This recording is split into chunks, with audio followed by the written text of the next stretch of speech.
Semua sesi ini akan direkodkan dan akan digunakan oleh juri untuk penilaian dan melengkapkan tugasan mereka. Saya juga ingin mengalu-alukan, of course, semua peserta hari ini kita ada, alhamdulillah, banyak penyertaan. Setiap tahun kita mendapat penyertaan daripada pelbagai fakulti, dan pada kali ini kita ada berapa ya Kak Mei? 12 ke? Saya nak kira ni. Ada 12 ya, Doktor. Ada 12 penyertaan pada tahun ini, alhamdulillah. Jadi saya ingin mengucapkan selamat maju jaya kepada semua yang terlibat, yang menyertainya. Juga selamat pagi dan Assalamualaikum saya ucapkan kepada kawan-kawan dari CADe. Saya punya ucapan ni memang berterabur sikit. Dr. Dahlia, Timbalan Pengarah di bahagian latihan pensyarah, dan juga Puan Yasmin, serta seterusnya peserta-peserta yang saya hormati sekalian. Bagi memulakan majlis, marilah kita mulakan dengan baca umum kitab Al-Fatihah. Al-Fatihah.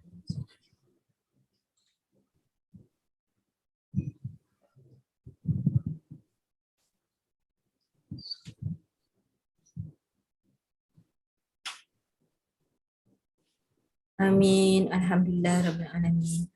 Saya ada sedikit taklimat untuk saya sampaikan. Saya share skrin je. Okey. Boleh nampak ya slide-nya? Ya, boleh. Okey.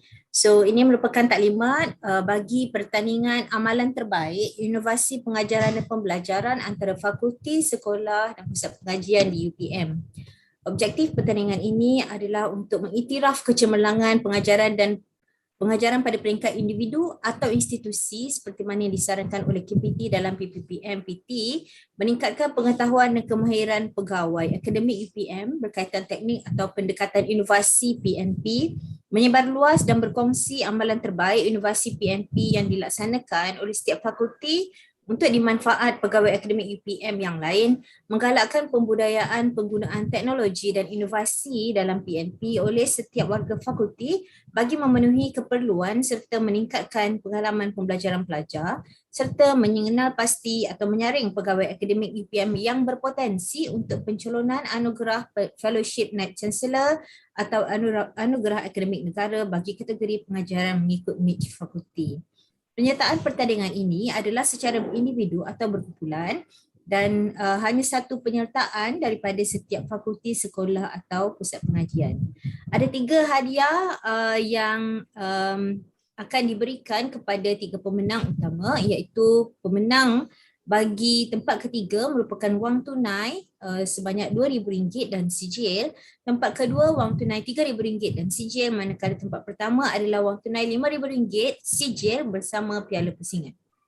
Semua pemenang akan diumumkan semasa majlis penutup piktel pada 28 Oktober 2021.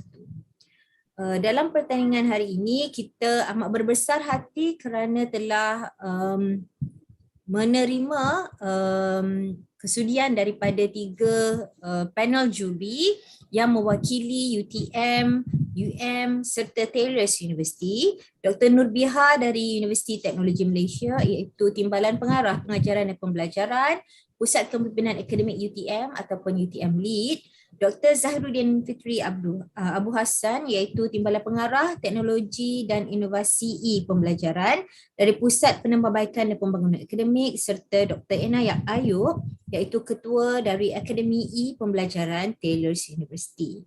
Terima kasih kerana telah sudi menerima jemputan pihak UPM. Berkenaan jadual pertandingan hari ini akan dimulakan dari pukul 9 ini dengan taklimat. Seterusnya bermula dengan 4 penyertaan sebelum kita berehat pada jam 11 pagi. Setiap penyertaan dijemput untuk membentangkan hasil inovasi selama 20 minit. Penyertaan pertama merupakan dari UVH VETS, kedua dari ASPER dengan tajuk ASPER BioD and Integrated Approach to Biodiversity Learning for Foundation Studies, Kemudian adaptasi seni layar tradisional, proses interaktif kesusasteraan rakyat Melayu dari FBMK. Seterusnya pada jam 10.45 pagi, wakilnya adalah Dr. Sabarina Muhammad Shah dari SPE dengan tajuk An All-Round Pedagogy on Audit Quality Awareness. Menarik sekali ya. Seterusnya kita akan berehat selama 10 minit pada jam 11.05 pagi dan meneruskan dengan fasa seterusnya. Bahagian seterusnya, Dr. Zahir dah masuk. Assalamualaikum Dr. Zahir. Dr. Zahir dengar? Okay, tak apa, maybe he is adjusting. Pada pukul 11.15 penyertaan diteruskan daripada Fakulti Pertanian dengan tajuk RIMCO Rice Modification Cultivation Ordinary.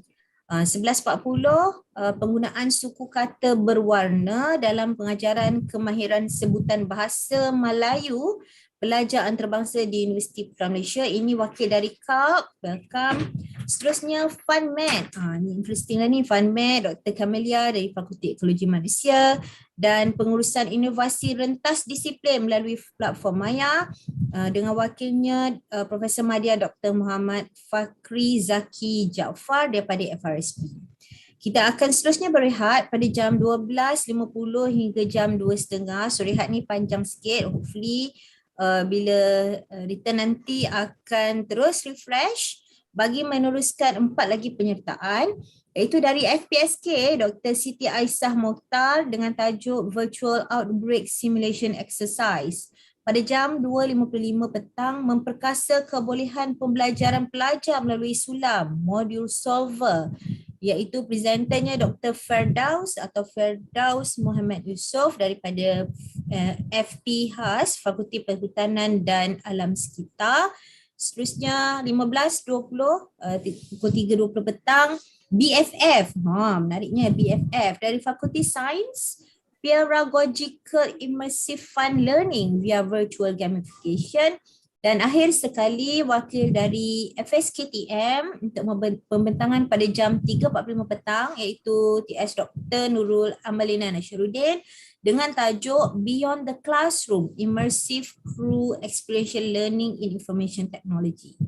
Seterusnya, wakil panel juri akan memberikan rumusan pertandingan pada jam 4.10 hingga 4.25 petang.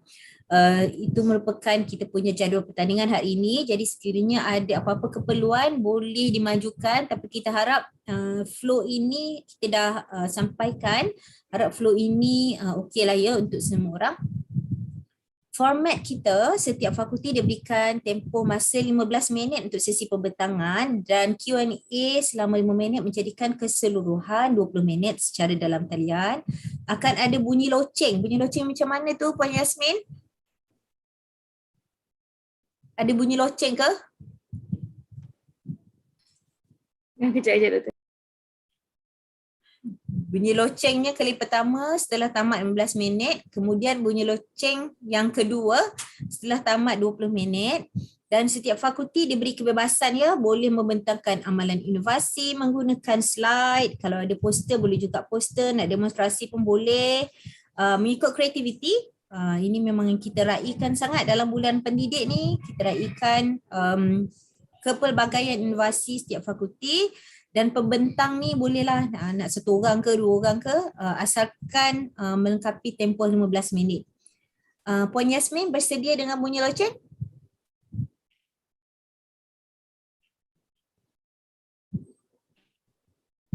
Belum lagi ya? Okey, saya teruskan. Kriteria penilaian ada 5 faktor. Faktor pertama merupakan keaslian dan inventiveness apa ya? Penciptaan sebanyak 30% pemberatnya, 20% pemberat merupakan practicality dan usefulness. So the spirit adalah untuk melihat sama ada practicality dan usefulness itu boleh digunakan hanya di dalam bidang sebab kita melihat kepada kaedah pengajaran pembelajaran. So hopefully bidang tersebut akan boleh, kaedah tersebut akan boleh juga digunakan oleh fakulti dan bidang lain sebab kita menggalakkan daripada penyertaan ni mungkin boleh apply JIPP dan seterusnya pada masa akan datang. Untuk status inovasi markahnya 10% dan 25% highlight about contribution to student, program, fakulti atau institution. So 25% ya untuk contribution, 30% untuk originality and inventiveness. 15% kepada skill, presentation dan demonstration. So itu sahaja taklimat ringkas dari pihak CADe. Ada demo bunyi loceng ke tak ni? Yasmin? Itu ke? Mesti ada bunyi loceng tapi sayup-sayup sikit. Tak dengar Ada tapi sayup. Dengar, oh itu loceng digital ke loceng betul? Betul-betul. Loceng betul, tak dengar. Kita kena cari loceng digital lah ni. Nanti saya carikan sekejap loceng digital. Okey. Ada apa-apa soalan tak? Sebelum kita proceed, saya nampak Dr. Zahir cuba masuk sekali lagi. Dr. Zahir, okey tak tu? Dr. Zahir, can you hear me?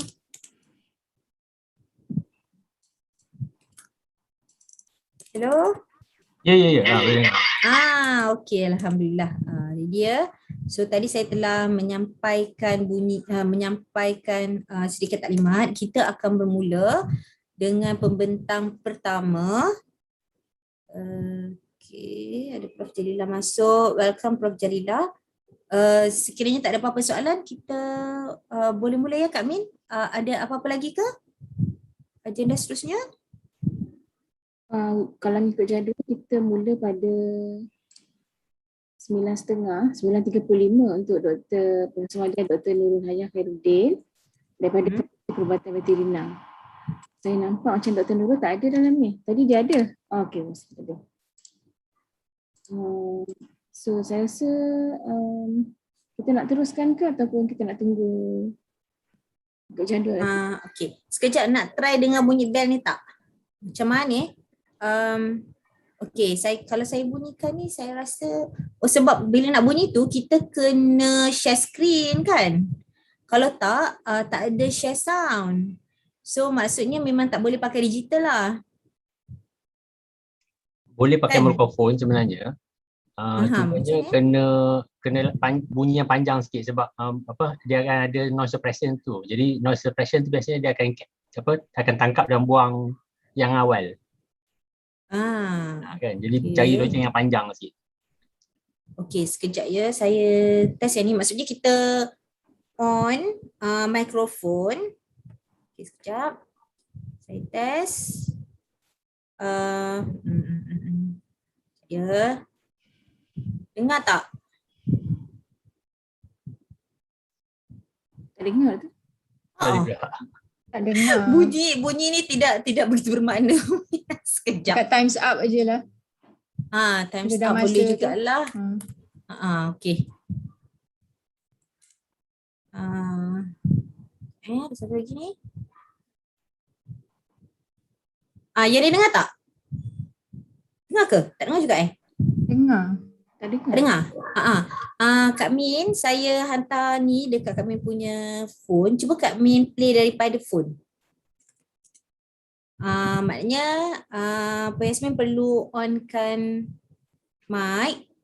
Lepas tu play dekat phone tu. I think that one okay sebab tadi saya pakai laptop. So kalau tak share memang dia tak masuk lah stream, sound stream tu.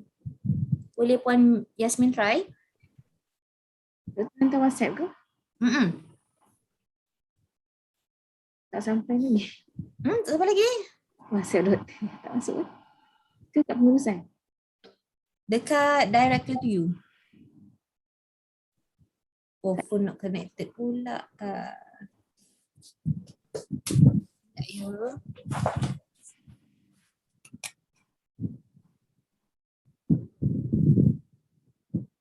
Okey, sekarang boleh ke?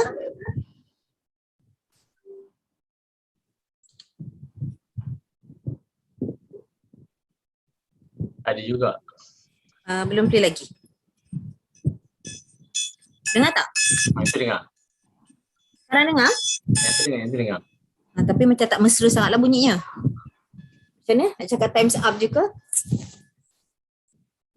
Berapa dengar lah tadi. Oh, tadi pun tak apa dengar Dengar ya? lah bunyi tapi tak macam lonceng sangat. Saya suruh bangun tidur. Macam bunyi alarm. Bunyi alarm yang mesra sikit. Tak apa kot, boleh cakap je lah ya. Tu saya dengar bunyi. Saya Tu tak bunyi kisah. macam bangun tidur juga tu. Tak apalah ya Puan Yasmin. Inform je lah Nanti boleh. kita remind, okay. Okey. Jadi kita boleh mulakan ke? So saya pass balik tu Puan Yasmin.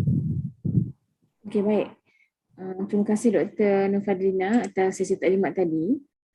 Okey, jika mengikut jadual ialah pembentangan pertama ialah Profesor Madya Dr. Nurul Hayah Khairuddin daripada Fakulti Perubatan Veterina untuk inovasi bertajuk UVH VETS. Pembentang kita Dr. Nurul Hayah.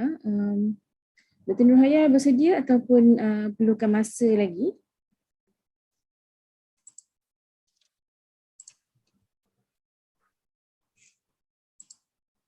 Dr. Nurul.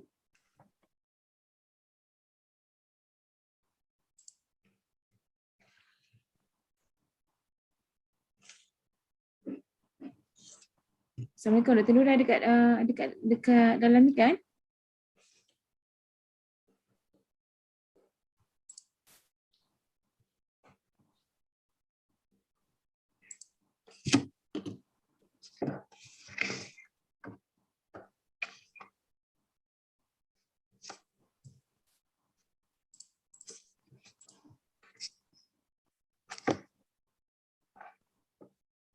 Dr. Nurul macam sekejap saya ada keluar.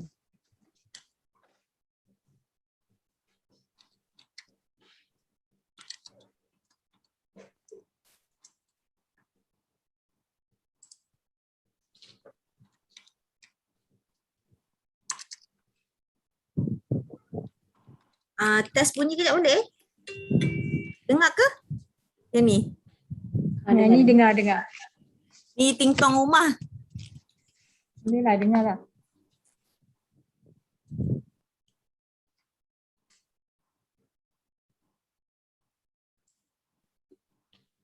Nampaknya Dr. Nurul Hayah tak ada dalam ni doktor. Dia tadi ada. Mungkin selang dia tak stable katnya. Kita tunggu dia bersedia lah doktor. Boleh. Okey, saya test bunyi ni. Boleh tak sambil tu Puan Yasmin saya dah hantar link tadi. Cuba buka link yang tu. Cuba you play yang elevator announcement ni.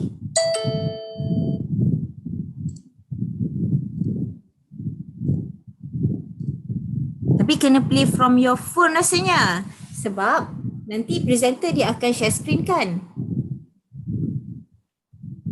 Kalau kat komputer tak dengar.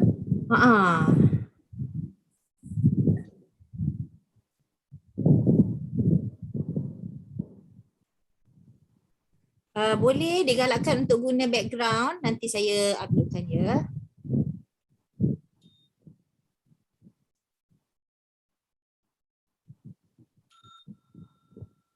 Ambil yang ni nak, elevator announcement tu.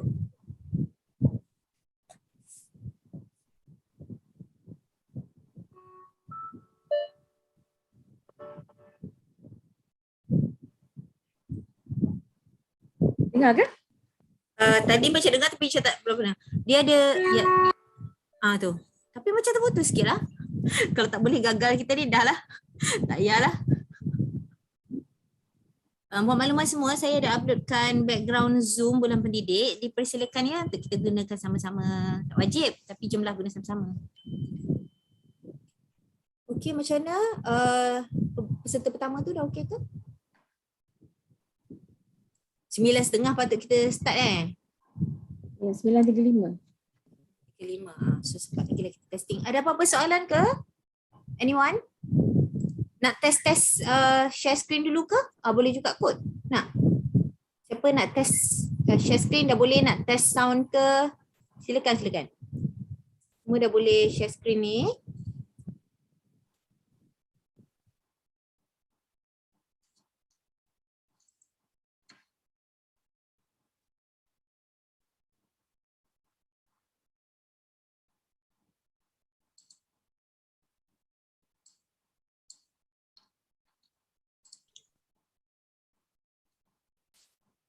Assalamualaikum.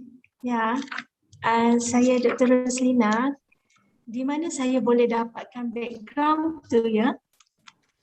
Saya baru upload dekat chat. Ada tak Doktor nampak?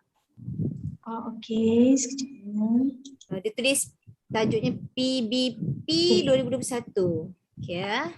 Terima kasih.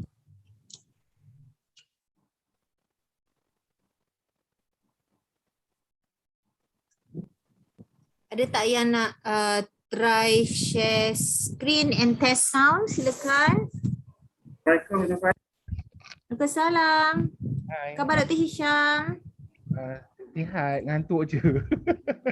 Bangun. Okay, saya nak try saya punya slide Saya nak buka sekejap. Okey, silakan. Mana pula ni? Okay.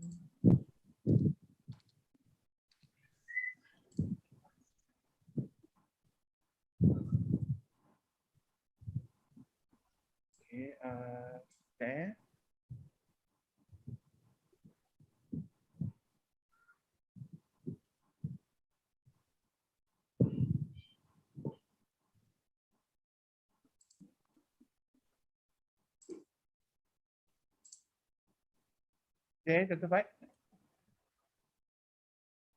Tak nampak lagi. Sekejap. Tapi your sound okay. Sound clear? Okay, saya tengah share sekarang. Okay, nampak? Hai? Cun. Tapi kenapa dia apa yang setting dia lari lah. Setting lari. Abang saya ubah dulu Okay. Mana tadi nak tutup. Ni Dr. Nurul Hayah dah masuk ni. Assalamualaikum Dr. Nurul Hayah. Selamat menyambut bulan pendidik. Doktor okey tak tu? Dr. Nurul Hayah, testing.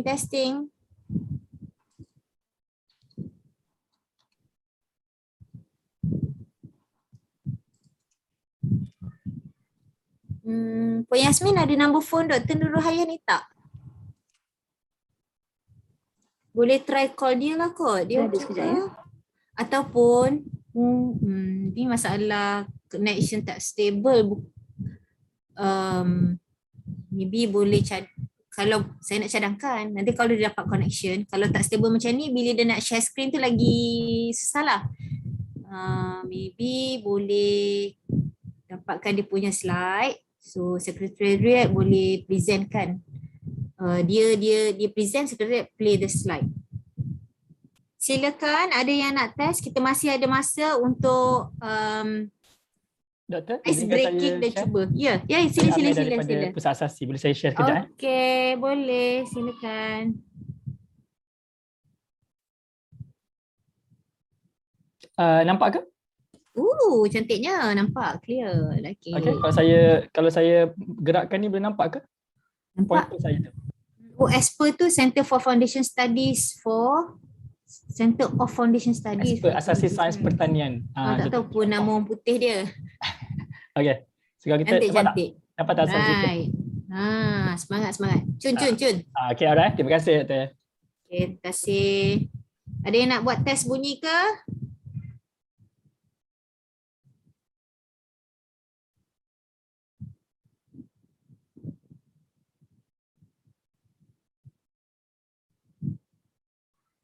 Doktor, kita nak try boleh? Boleh. Nak tanya ya, yang ada F Cyber 1245 ni siapa ya? Ni Dr. Nurul Hayahnya. Kita menunggu. Cantiknya orang ada baju vet.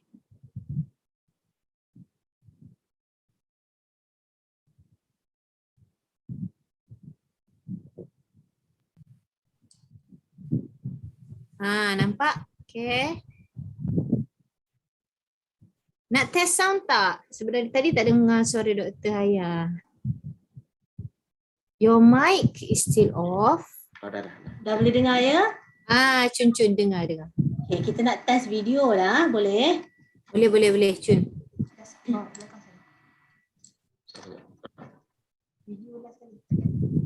Ini escape dulu. Ni tak ada ayat. Oh tak ya. Okey, boleh. Pergi bawah sekali. Ni dia. Yep. Dah siap? Boleh ya, tak tekan. Okey. Tak dengar Cun. Alright. Okey. Lepas tu stop sharing. Stop sharing atas. Stop share. Alright. Lepas tu kita mute.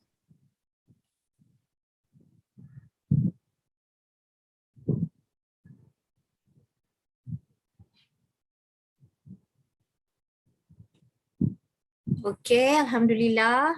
Macam mana Puan Yasmin? Ada lagi tak nak test? Silakan.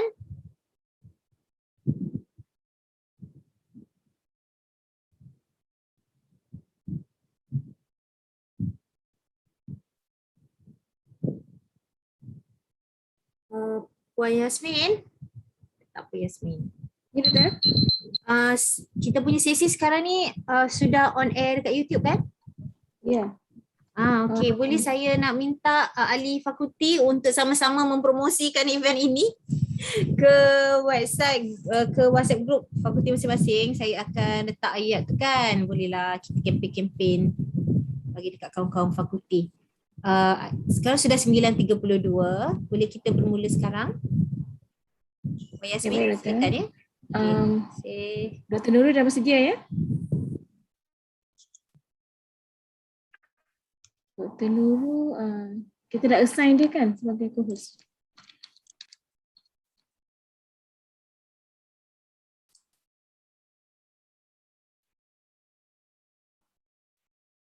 Okey, sekiranya Dr. Nurul pun sudah bersedia. Jadi untuk tidak membuang masa, kita boleh mula pembentangan yang pertama untuk pagi ini. Bagi Pertandingan Inovasi Pertandingan Amalan Terbaik Inovasi PdP tahun 2021, pembentangan pertama kita ialah daripada Fakulti Perubatan Veterina untuk inovasi bertajuk UHH VETS. Dengan segala hormatnya dipersilakan.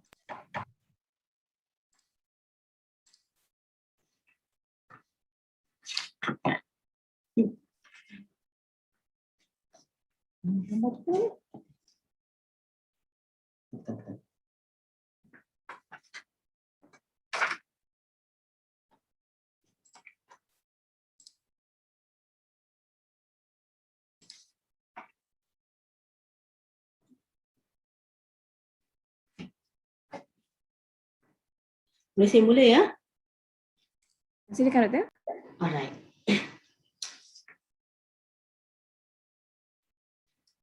Ladies and gentlemen, I want you to imagine that you are a veterinarian students going through a clinical rotations at a veterinary clinic or the veterinary hospital.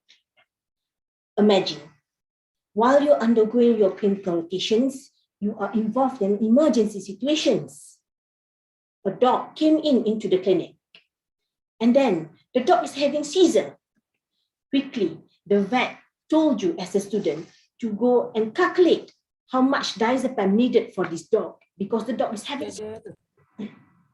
Imagine, what do you have in mind at that time as a student? Do you think you have time to think about it? Do you think you have time to even calculate manually the drugs needed for the emergency situation? Imagine another situation. You are a vet students assisting vets during an endurance competition. During the competition, a horse collapsed in front of you and the vet. The vet immediately attend to the horse and ask you as the students to prepare fluid therapy for shock rate for the horse, weight of 500 kilograms. What would you do as a student? Do you think you have time to go and look into the books and count how much fluids needed for a shock therapy for the horse? The horse is collapsing on the ground. Ladies and gentlemen, based on these situations and emergency situations that happens in UVH as well as in our practice, the proud clinicians of UVH came out with an innovation for teaching and learning for the vet students in our own veterinary hospitals. It is named UVH Vets, directly from the University Veterinary Hospital, Faculty of Veterinary Medicine, UPM. Assalamualaikum warahmatullahi wabarakatuh. My name is Dr. Nurul Haya Khairuddin, and the team involved are Dr. Benedict Ong Huai Earn, a small animal practitioner in UVH, Dr. Shahirah Ahmad Afandi, Dr. Azim, and Dr. Lokman from the Department of Farm and Exotic Animal Medicine and Surgery for the large animal section.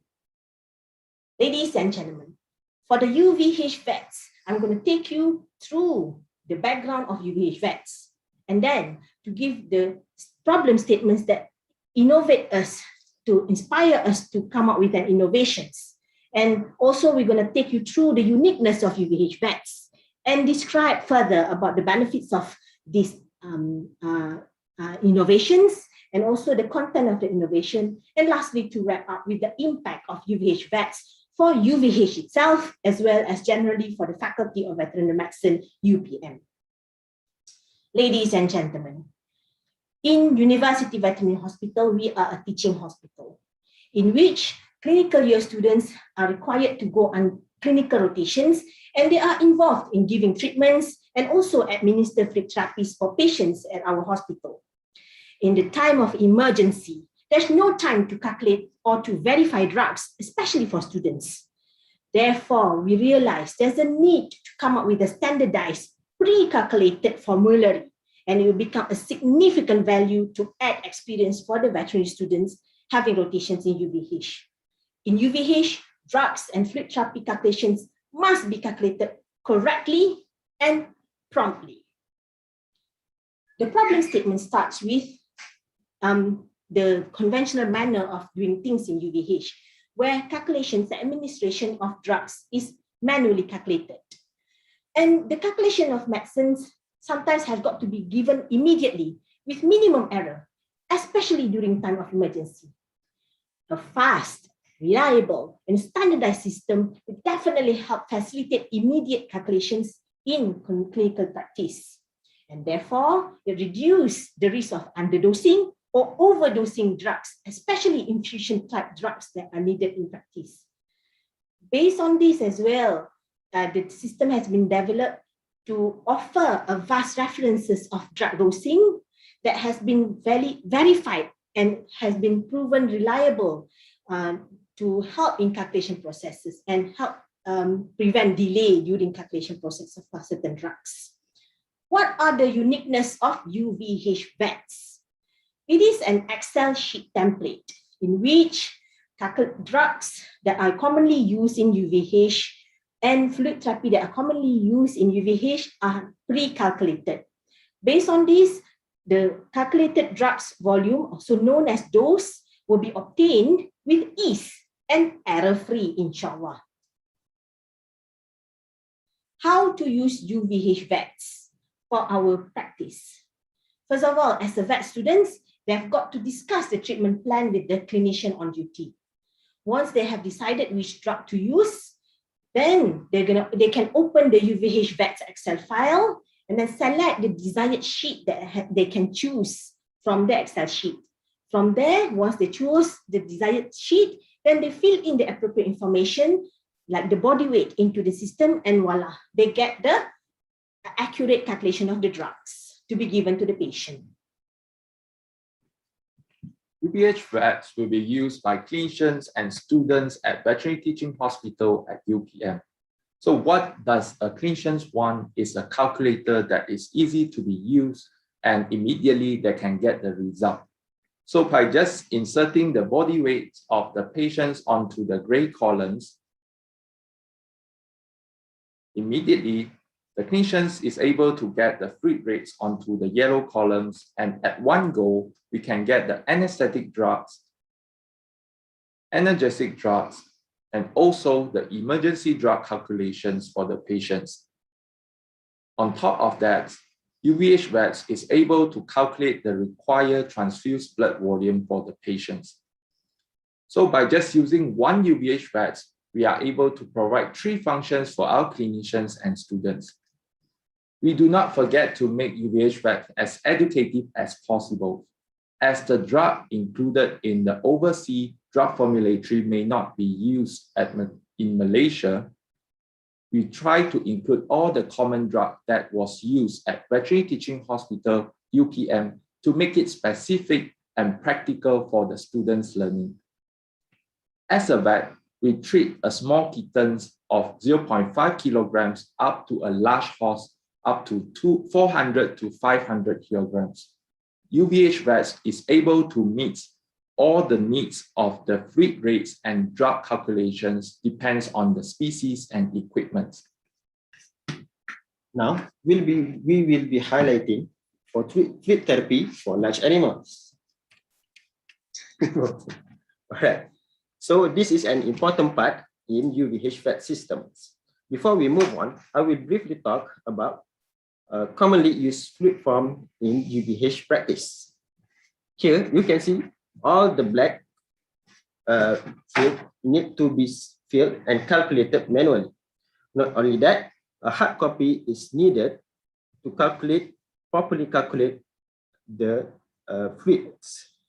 This is becoming redundant and sometimes troublesome for some cases of emergency, which the animals needed to be treated fast and reliable.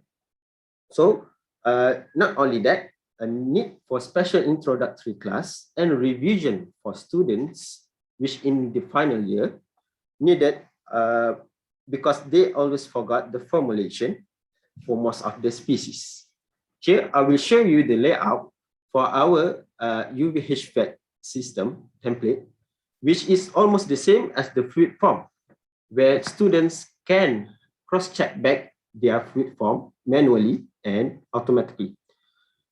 So, for example, a sick goat is about 50 kilos and must be given fluids for 12 hours. Here in this video, you can see that in 30 seconds, all the blanks are filled and with patient medical information, and voila, all the requirements are appeared in almost 30 seconds. Here you can see it is very user-friendly, whether students or a veterinary assistant need to give fluids to the patients.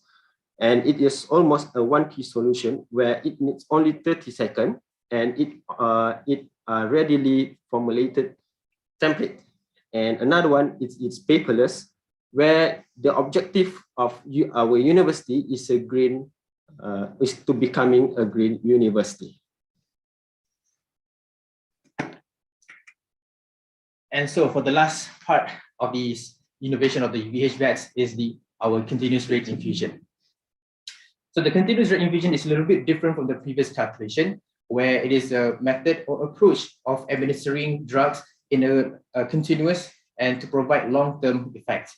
And as you can see in this presentation, not only we are providing the calculation, but we're also providing the information of the drug, such as the concentration, the dosage, and also the body weight. As we mentioned before, it is a quick reference for the students to get the information of the drug content, which are contained in the bottle, and also that's being required by the animal, our patient.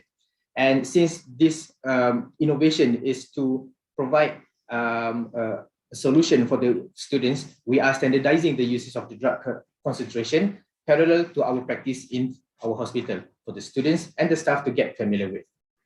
And not only with the calculation is being already calculated, we're also providing the step-by-step of the continuous rate infusion solution on how to prepare the solution from A to Z.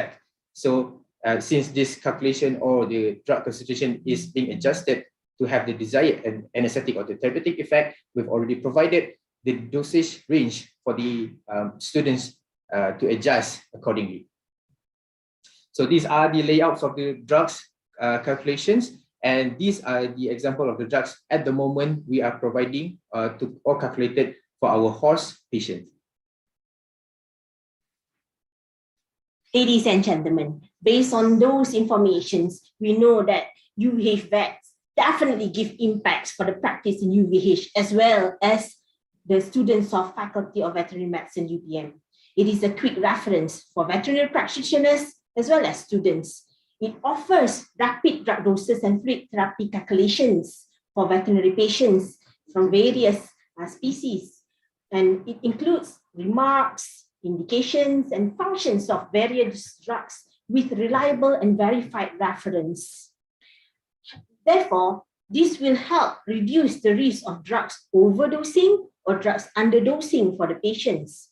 And it provides an error-free and, most importantly, stress-free environment in emergency situations in our veterinary setting. For the feedback of the users of these UVH vets, we have run a survey to get feedback from the practitioners as well as from the students. And most of the respondents for the survey are final year students in UVH, and some from small animal practice and some from large animal practice. And they all, well, most of them, 87.5% agreed that the Excel sheet is very practical to calculate drugs and fluid therapy in our veterinary settings in UVH.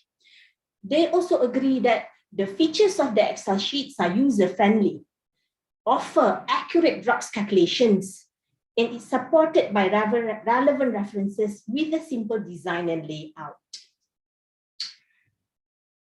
Based on the feedback further, we want to gauge how much they want further from this Excel sheet template. And without surprise, many of them suggested for the Excel template sheet to be developed and upgraded into an app.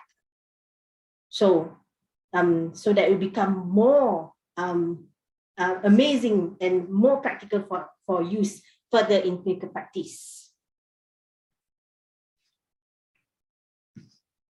Okay, so based on the crowd's opinion, we plan to develop this Excel sheet into mobile apps where the users can access these apps anytime, anywhere. Inclusion of other species, for example, birds, exotic pets, wildlife, can enhance the usefulness of this innovation, taking into consideration of the diversity of animal species that we are in practice. We are also planning to incorporate vast choices of drugs and preparations commonly used in university veterinary hospital to help ease in learning, teaching, as well as in working experience. Finally, videos on common basic techniques will be included as one of the features in the UVH Vets mobile apps, where it can provide a quick refresher, especially for the students before they enter into the clinical rotations. Before we end our presentation, we are delighted to share a montage on how to use UVH Vets, a simple solution for learning and working experience. UVH Vets, making clinical practices more comprehensive for students, clinicians, and everyone.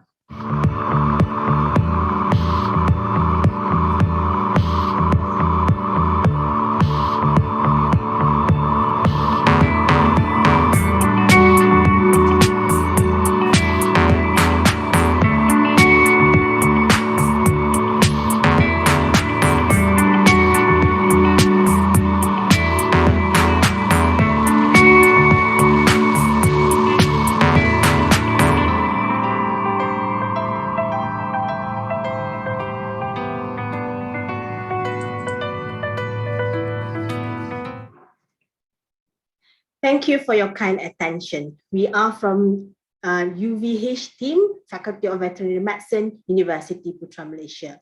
If you have questions, please fire away.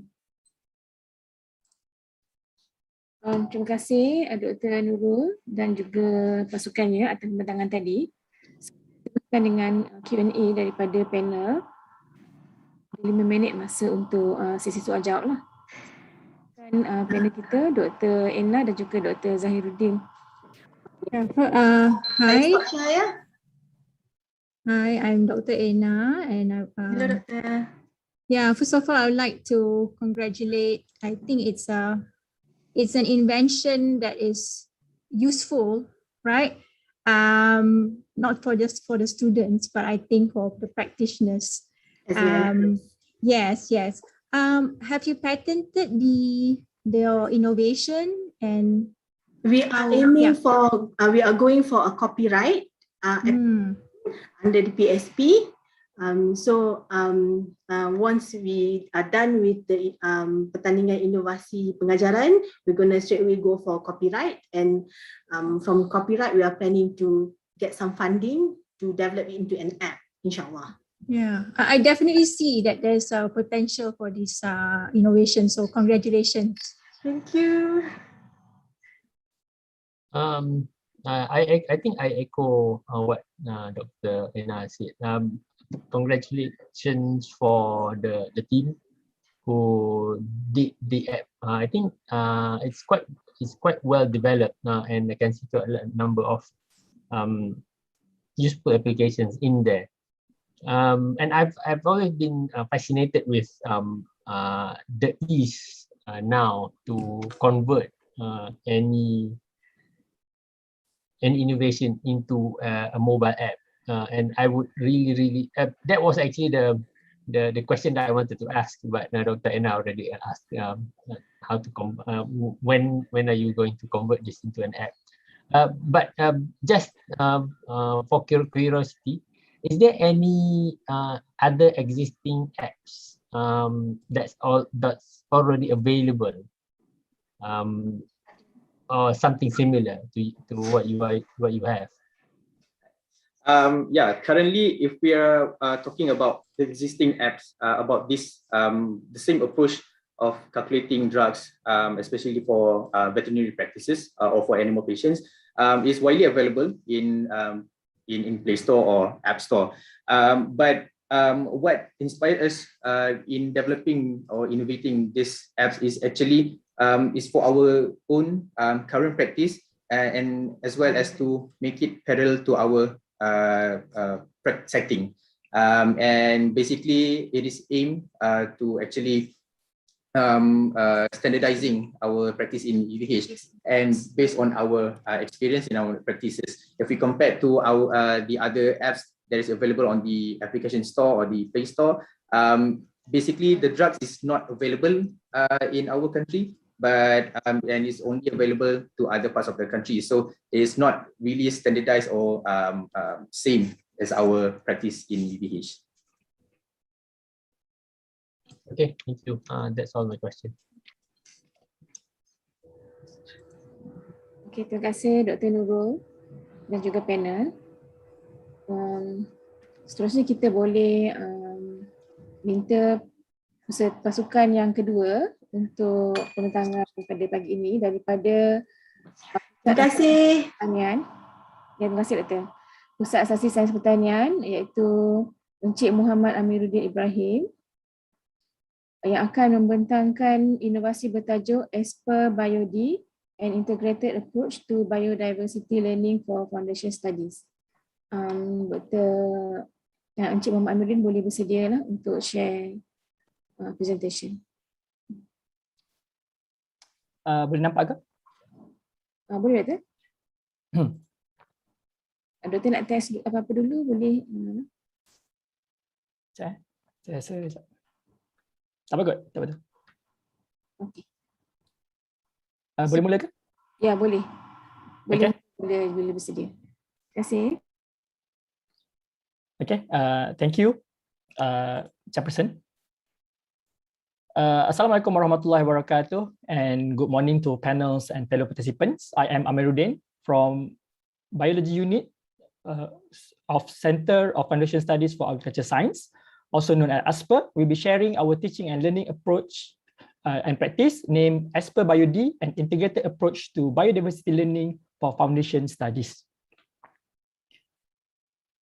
Malaysia is one of the 12 mega biodiversity country in the world, where biodiversity conservation and sustainability has become one of the top agendas at national levels. Education is one of the important instruments to achieve sustainability and biodiversity protection through transformation of human attitudes toward nature. Foundation studies in particular is an important stage of education to introduce biodiversity at young age. And the incorporation of biodiversity topic in biology curriculum during foundation year is a relevant step to connect students with nature and also instill awareness on the importance of biodiversity and sustainability among students. In as per UPM, one of the subject is biology, where biodiversity related topics are taught during first semester in Biology 1, ASB 0204. The topics include protists, plant and also fungal and also animal diversity. Despite the importance of biodiversity, there are challenges to convey or deliver these topics. First, we are teaching a new millennial generation who spend most of their times indoor and have a greater disconnection with nature. Second, the biodiversity topics cover a broad fact-based content and it is not really attractive. So students easily feel bored, too much to remember, confused, and eventually may lead to negative perceptions. Therefore, we believe that in classroom lecture approach alone is not suitable for learning biodiversity. Our approach for this biology course is specifically in biodiversity topic is to integrate various beyond classroom activities to complement the in-classroom lecture. The idea started in 2016 where we introduced as per BioD that focus on experience-based learning. This approach combines different learning elements such as study trips, gamification, and also exploration. So we believe that through close engagement with nature, it can improve student interest towards the topics and sustain their knowledge better. As per BioD, aims to first to impart knowledge on biodiversity. So this is one of the course outcome for Biology 1, ASB 0204. Second one is to connect students with nature. So students will have a sense of responsibility in maintaining a balanced environment that can be sustained from one generation to another generation. And the third one is to change student perceptions to make them appreciate and aware the importance of biodiversity on Earth. And lastly, it is to direct students to choose science-based degree course, which is one of our PEO, program educational objective of as per program. Eventually, our target is to highlight the effective domain, okay, which is not always gained during in-classroom activity. As per BioD is a learning approach that has its own uniqueness. So we carry out the activities at the various locations such as forest, cave, lakes, and also botanical garden. And students able to experience first-hand activities such as cave exploration, forest trekking, walk and hunt, and also taking photograph. And then these activities also guided by experienced instructors such as our own expert lecturers and knowledgeable expert and ranger from various agencies.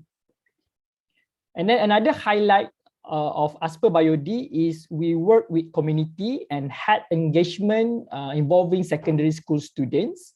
This allow as per students to exchange view with the community. Through this approach, several aims were achieved. First is knowledge transfer. Second one is to develop development of communication skill, and the third one is development of sense of responsibility.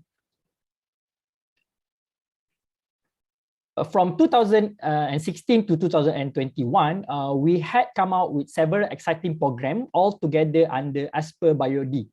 This program were carefully planned to enhance the students' learning experience. So we have Khazanah Alamku, Explorer Camp, and also the World of Green Gems that involve learning about animal and plant diversity and also ecology. And in Biopic, students learn about animal, plants, and also fungal diversity. So these outside classroom activities incorporate elements of discovery, exploration, discussion, group work, hands-on participations, and creativity, which are more fun and engaging. So we start with Khazanah Alamku and Explorer Camp, which is started in 2016. The activity conducted revolved around these three main elements, which is the study trips, gamification, and exploration, to enhance students' learning experience by using nature bonding. Okay, we come up with activities such as forest survival, nature walk, cave exploration, and also visitation to Eco Park and also Orang Utan Island. Okay, and then game design element like Web of Life, Eco Detective, and Go Green Ranger also included to increase engagement and active participation of students. In a way, these activities will assist students in understanding, achieving, and enhancing the environmental awareness in them. So this activity also promote efficient learning for species identification in natural environment through observation-based learning. And then for the work of green gems that is conducted in Putrajaya Botanical Garden in 2018 with the theme of plant diversity and ecology. So for this program, we highlight the element of gamification, exploratory, and the use of digital and IT. Because gamification itself can sustain students' motivation in learning. So we come up with activity called Nature Walk and Hunt. So this activity can contribute to effective learning through teamwork that build up students' interpersonal skill and also leadership skill to enhance their curiosity. Okay, students also applied the use of technology to search for information to solve the task. So this can excite their imagination and further challenge their capability and knowledge. Okay, another program under Super Biodi is Biopic. Because taking picture is one of the ways to appreciate experience and document memory. So we integrate it as a part of as per Biodi program. And in fact, a picture speaks 1,000 words. So biopic programs have been organized since 2018, before pandemic COVID-19, and continue till 2021 with a new norm with various team. Okay, so we started as a photography competition as a part of study trip, but later during the pandemic, so we changed those activity into photography competition that designed by asking students to do self-exploration. Okay, and also to increase students' involvement of our students, biopic were recently made made as a part of class activity using different platforms, using Instagram and also Padlet. So by observing and taking picture of the organism, students had emotional engagement with biodiversity and nature. So next, for the assessment method, at the end of the program, all the participants are requested to fill in a feedback survey. So we ask several questions such as content, what they gain from the program, and what can be improved in the future. And other than survey, we use interview to get feedback from the students. So for the overall feedback program, so for the world of green gems, around 87% participants agree that the program itself increased their interest on plant kingdom. Meanwhile, for the Khazanah Alamku program, most of the students said that the program has benefited them. Okay, and also we can see that most of the rating here, we get student rate it as excellent and also good. Okay, and for the biopic, recently done during the pandemic, which is usually online. Okay, so 4.4 out of 5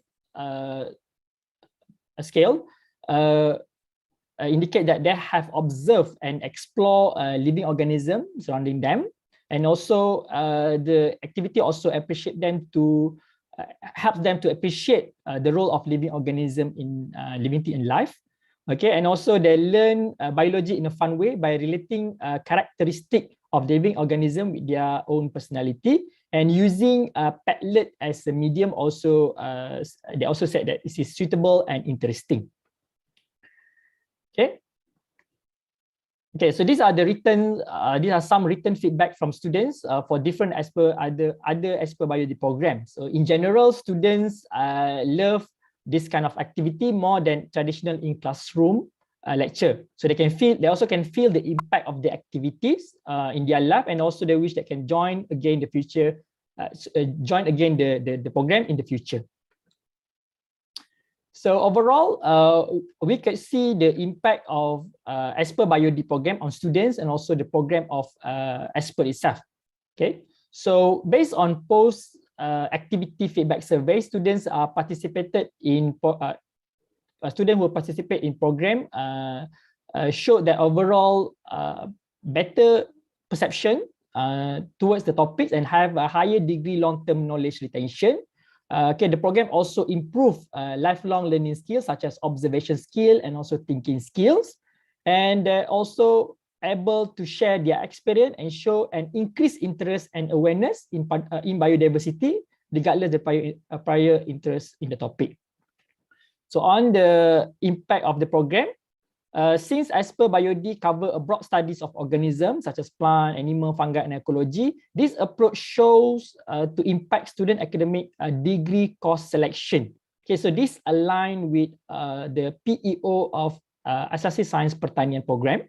So in addition, the involvement of professional agencies in the activities, various opportunities were made available for students to create a possible connection and help them to gain a better view on the career path related to biology.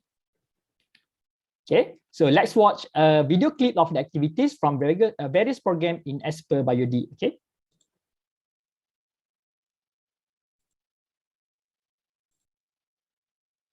Yep, sorry. Wait.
bersyukur sebab diberi peluang untuk pergi belajar tentang ekosistem di gua bersama-sama dengan abang-abang asasi pertanian. So ini merupakan satu pengalaman lah, bukan semua orang dapat.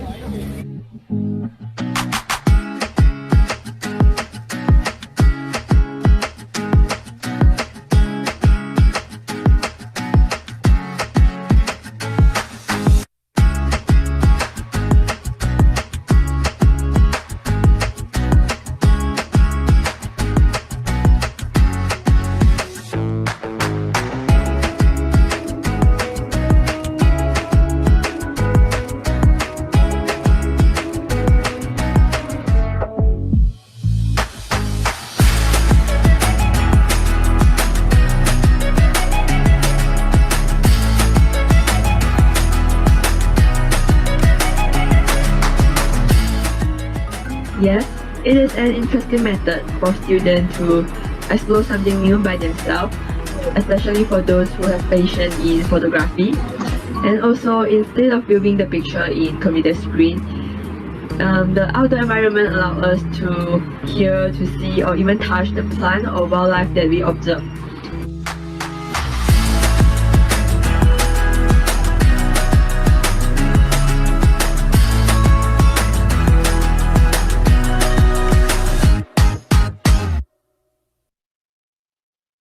That's all from me. Thank you so much for listening to our presentation. Terima kasih Encik Muhammad Amiruddin atas pembentangan tadi. Seterusnya saya untuk sesi soal jawab bersama dengan panel. Panel kita Dr. Zahir. Okey. Terima kasih Dr. Amirulin. Pembentangan yang sangat menarik dan saya macam banyak soalan nak tanya. Okey, yang pertama, berapa minggu keseluruhan program ni? Minggu maksudnya program ni actually macam ada beberapa program yang dikumpulkan selama berapa tahun lah. Cuma sekali waktu tu kita akan ambil masa, ada yang 4 hari, ada yang 1 hari, ada yang 2 hari, macam tu dia terpulang. Dia ikut pada program. Okey, jadi macam satu semester asasi tu berapa minggu asasi saya? Ada 18 minggu. 18 minggu. Jadi 1 minggu je lah yang dia orang pergi. Ya betul. Okey, jadi soalan saya, berapa banyak daripada komponen yang dia orang pergi 1 minggu tu menyumbang kepada dia orang punya keseluruhan dia punya LO tu, learning outcome? Okay, good question. Mungkin boleh saya minta rakan-rakan saya lain tolong jawab. Sekejap. Okay, Assalamualaikum warahmatullahi wabarakatuh. Saya Dr. Fiza, team member untuk Sesi lah. Jadi dekat untuk biologi 1 yang kita ada beberapa topik dan ada 4 atau 5 topik lah yang related to biodiversity. Jadi untuk setiap tahun kita akan cuba plan untuk buat program yang related tu salah satu ataupun yang boleh cover beberapa topik dalam biodiversity tersebut lah. Okey, saya tu lah macam bila saya nampak keseluruhan program ni, saya nampak macam itulah itu macam harapan je lah kan.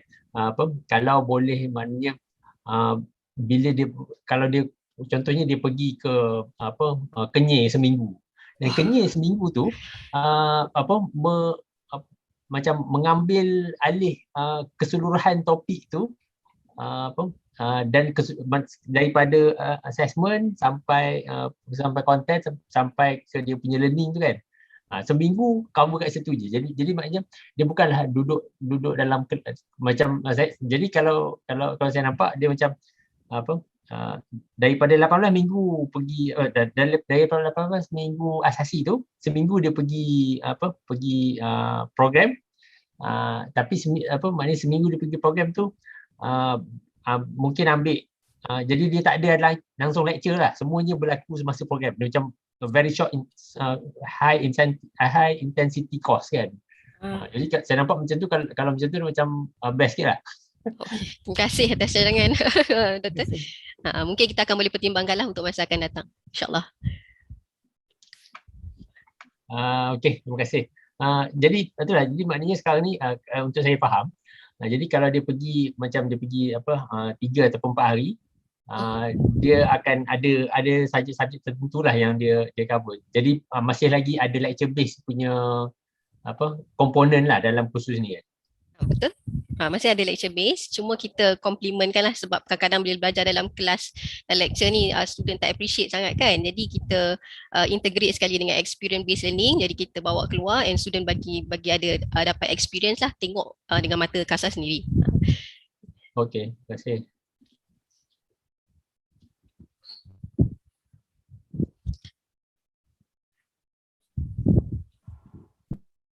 Baik, ada soalan lain lagi ke?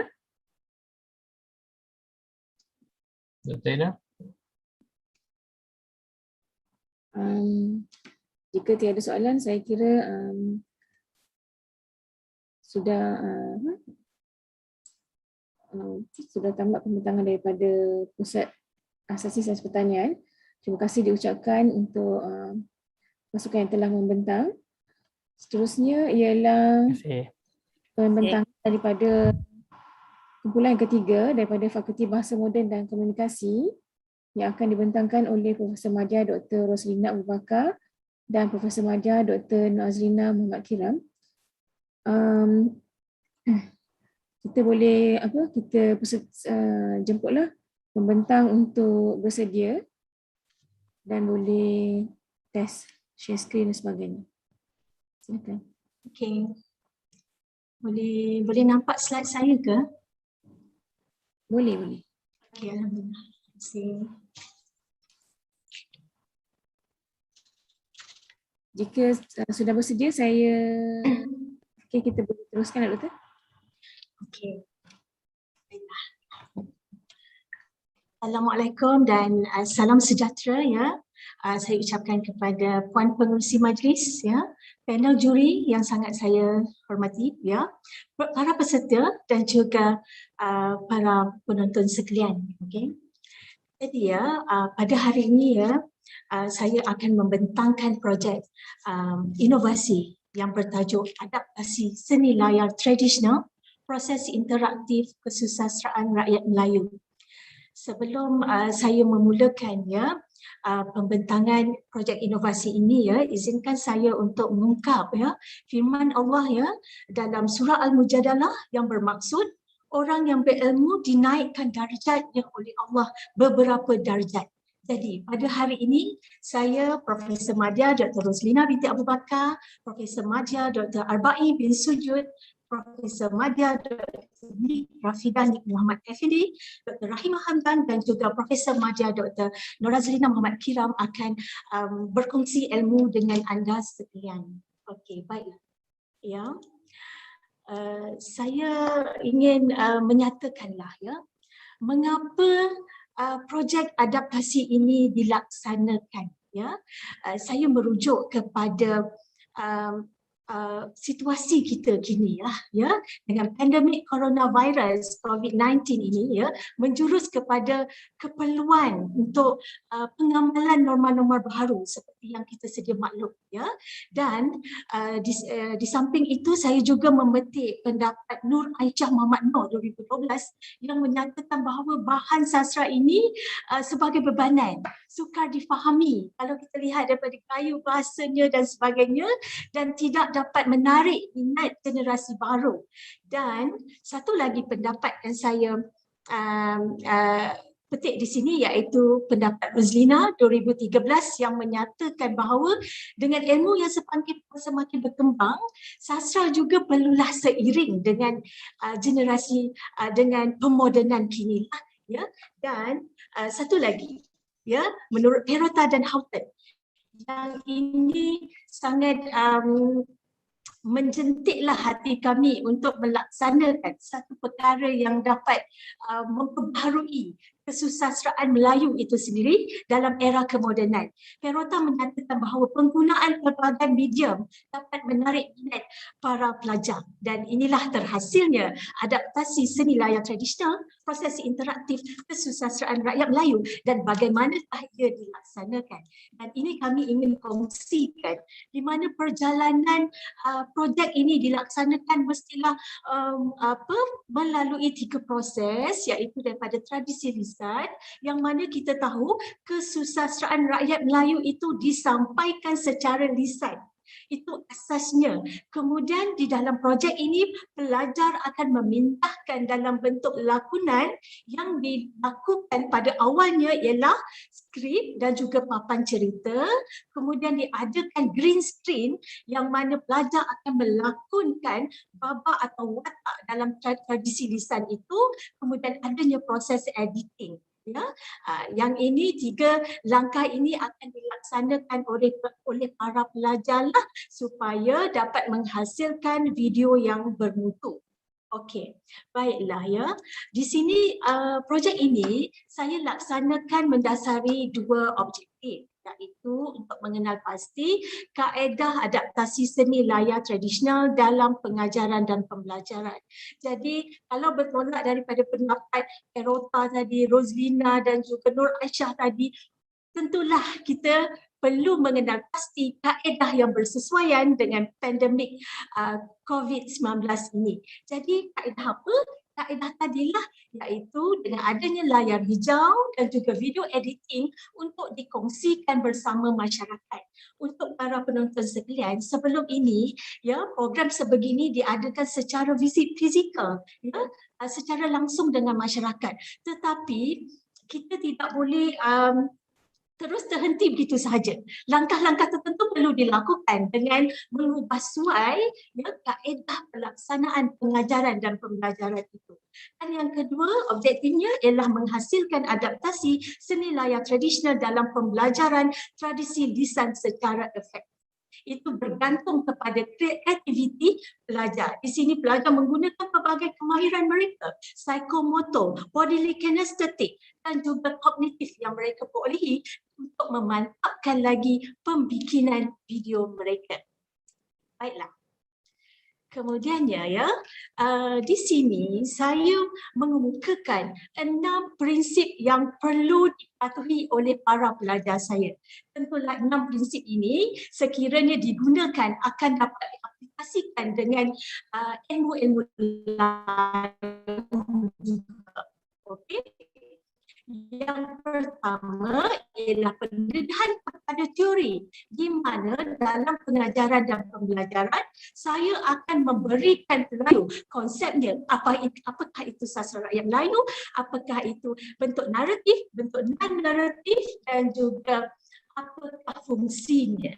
Dan di sini pelajar dapat mengguna pakai apa yang telah dikuliahkan secara maya. Saya juga berkongsi tentang teori-teori penyampaian. Contohnya model arena komunikasi dua hala terancang yang mana menyampaikan tradisi lisan itu memerlukan teknik-teknik tertentu agar ia maklumat dapat disampaikan dengan berkesan. Jadi ilmu-ilmu ini dapat diaplikasikan oleh pelajar ketika pembikinan aplikasi layar tradisional tadi. Kemudian yang keduanya, pelajar membentuk organisasi dan produksi. Ini sangat penting kerana ini adalah antara domain kemahiran mereka menyelesaikan masalah, bagaimana TPS itu sendiri, iaitu kemahiran bekerja berkumpulan, TS dan pelbagai lagi. Di sini pelajar membentuk organisasi yang terdiri daripada pengerusi, kemudian timbalan pengerusi dan juga AJK lainnya. Di sini sangat penting supaya kerja yang dihasilkan itu mendapat kata muafakat untuk menghasilkan hasil yang bermutu. Okey, yang ketiga, pelajar memulakan gerak kerja secara berkumpulan atau individu. Saya nyatakan tadi, tradisi lisan ini disampaikan secara lisan dan bagaimana mereka nak memudahkan dalam bentuk tulisan kemudian pementasan. Jadi di sinilah perlunya mereka skrip tertentu yang mempunyai nilai. Yang kita tahu nilai ini sangat penting. Nilai ini sangat penting dalam setiap perkara yang nak dibawakan. Contohnya cerita rakyat Melayu itu penuh dengan nilai murni dan juga pengajaran. Jadi di sini bagaimana mereka di samping ada kemahiran kerja berkumpulan, kemahiran etika dan profesional, mereka juga ada kemahiran keusahawanan bagaimana nanti mereka nak menjadi penulis skrip dan sebagainya di masa akan datang. Ini juga pembelajaran sepanjang hayat. Okey, di samping itu pelajar juga yang ketiga, pelajar memulakan gerak kerja secara berkumpulan atau individu. Di sini mereka ada skrip, mereka memulakan layar hijau, kemudian mereka melakukan proses video editing dan sebagainya. Sehinggalah memuat naik video tadi ke laman sosial seperti Instagram, Facebook, Twitter dan sebagainya. Kemudiannya yang keempat, pelajar menyampaikan, melakonkan semula bahan tradisi lisan mempersembahkan pada masyarakat tadilah. Mereka berkongsi dengan masyarakat, ini ada kemahiran berkomunikasi, bagaimana mereka nak menyampaikan itu. Jadi yang kelima, pelajar menilai semula lakonan-lakonan mereka dalam elemen sastra dan multimedia. Jadi mereka di sini ada dua bidang ilmu yang berbeza. Sastra dan juga multimedia. Bagaimana mereka nak menghubungkan itu supaya menjadi lebih menarik dan dapat difahami oleh masyarakat. Contohnya kalau watak dan sebagainya, watak, latar dan sebagainya, bagaimana nak disampaikan kepada masyarakat menggunakan teknik tadi. Dengan menggunakan latar, layar hijau berwarna, layar hijau yang ada layar hijau, kemudian apa pakaian yang nak digunakan. Pakaian tak perlu hijau sebab kaedah itu amatlah perlulah. Jadi pelajar tadi di samping mendapat kelas, mendapat dapat ilmu dalam kuliah, mereka juga menggunakan kemahiran mereka lah bagaimana untuk nak membentuk video tadi, membina video tadi. Kemudian ya, yang kelima, pelajar menilai tadi. Kemudian keenam, pelajar menghasilkan video green screen yang dikongsi dengan masyarakat secara maya menerusi saluran Facebook, Instagram dan juga pelbagai platform maya. Dan ini terbukti bagaimana pelajar sendiri memuat naik video-video mereka dan mendapat sambutan masyarakat. Jika sebelum ini kita perlu pergi kepada informan profesional dan penutur untuk nak mendengar mereka bercerita dan juga menyanyi. Tetapi menerusi maya sahaja pelajar sudah kongsikan bukan sahaja untuk menghibur tetapi untuk mendidik juga. Ya. Jadi di sini fungsinya dapat dikongsikanlah bersama masyarakat. Okey, ini adalah kaedah pelaksanaannya. Skrip ini saya akan nilai dan juga akan lihat sama ada terdapat tak nilai murni dan tidak mengganggu sensitiviti perkauman dan sebagainya. Jadi pelaksanaan selepas itu ada video editing ya dan sebagainya lah sehinggalah ke video editing dan ini adalah gambar-gambarnya. Okey. Baiklah. Okey. Bagaimana saya hendak memastikan supaya kualiti PDP saya ni bermakna dan juga berjaya? Saya sentiasa memantau dan juga sentiasa berhubung secara maya untuk menyelesaikan sebarang masalah walaupun pelajar kita mempunyai kemahiran menyelesaikan masalah dan sebagainya. Tetapi pemantauan itu sangat perlu tersasar kerana para pelajar khususnya rakyat Melayu tidak mempunyai asas yang kukuh tentang ada cabaran kepada mereka untuk menghasilkan sebuah video yang menarik. Jadi pemantauan dan juga pembelajaran aktif itu dilaksanakan. Okey, baiklah. Kemudian ya, saya dapati ya, keberkesanan penggunaan serta potensi inovasi ini boleh dikomersialkan. Daripada teori tadi, mempelajari di dalam kuliah, kemudian mereka praktikkan ya, menghubungkan kebolehan kecerdasan body kinestetik mereka dengan adanya psikomotor mereka dan juga kognitif pengetahuan mereka dapat praktikkan sehingga terhasilnya sebuah video yang dapat dikongsikan dengan masyarakat. Di situ ada nilai komersial. Saya tidak tunjukkan video di sini kerana telah menghantar video tersebut kepada pihak CADe. Jadi nilai komersial itu di mana pelajar saya telah memuat naik ya di Facebook ya, di dalam Facebook dan juga YouTube juga ya, dan mendapat sambutan daripada masyarakat yang terdiri daripada pelbagai golongan lah ya. Jadi itu di sini ada nilai komersial.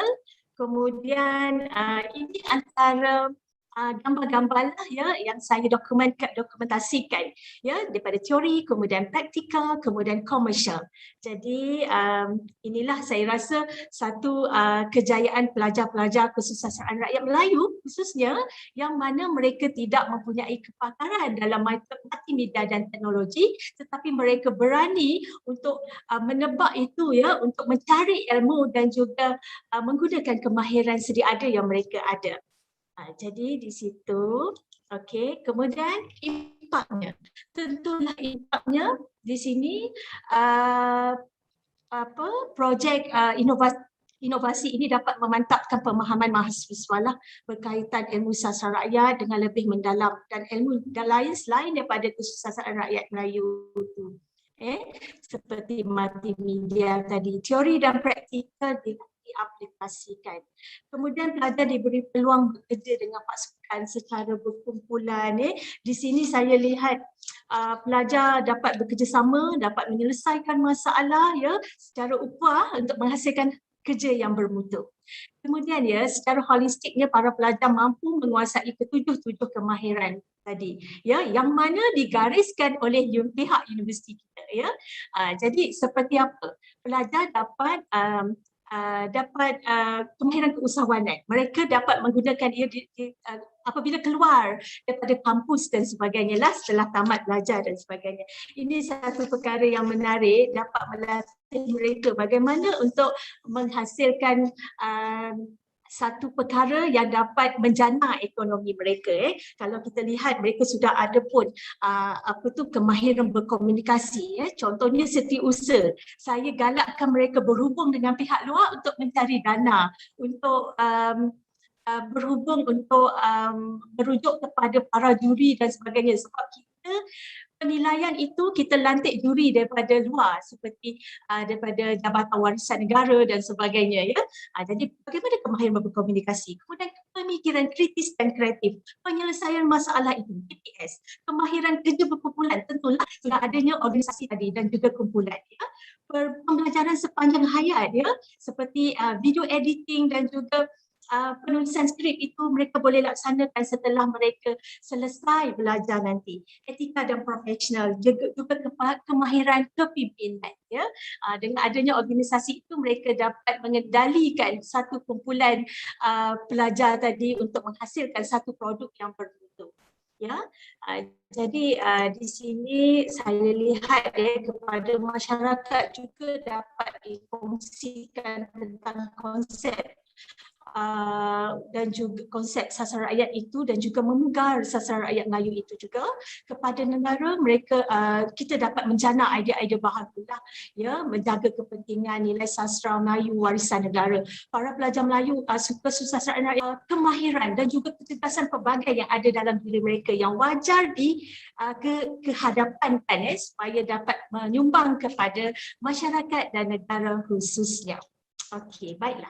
Ini antara pengiktirafan yang projek ini mendapat kerjasama daripada jaringan kanak-kanak dan remaja, ya, dan juga pernah mendapat pengiktirafan jugalah dan juga penghargaan daripada projek inovasi di Universiti Kebangsaan Malaysia. Jadi, ya, dapatan daripada ini, ya, projek ini dapat yang komprehensif, pelajar terdah kepada pelbagai peluang dan kemahiran. Sebagaimana yang saya telah terangkan tadi, mereka ada pengetahuan baru, tentulah, ya, daripada sasaran rakyat Melayu, mereka pergi kepada elemen multimedia. Bagaimana mereka gabungkan kedua disiplin ilmu yang berbeza untuk menghasilkan sebuah video yang menarik. Jadi pelajar menjadi kreatif, inovatif dan juga kritis. Juga ada penerapan nilai murni, tentunya pelajar yang seimbang, kemahiran insan yang kognitif, psikomotor dan juga afektif. Jadi, ya, di sini ini pembentangan saya saja, tetapi saya ingin serahkan kepada rakan saya, Profesor Madya Dr.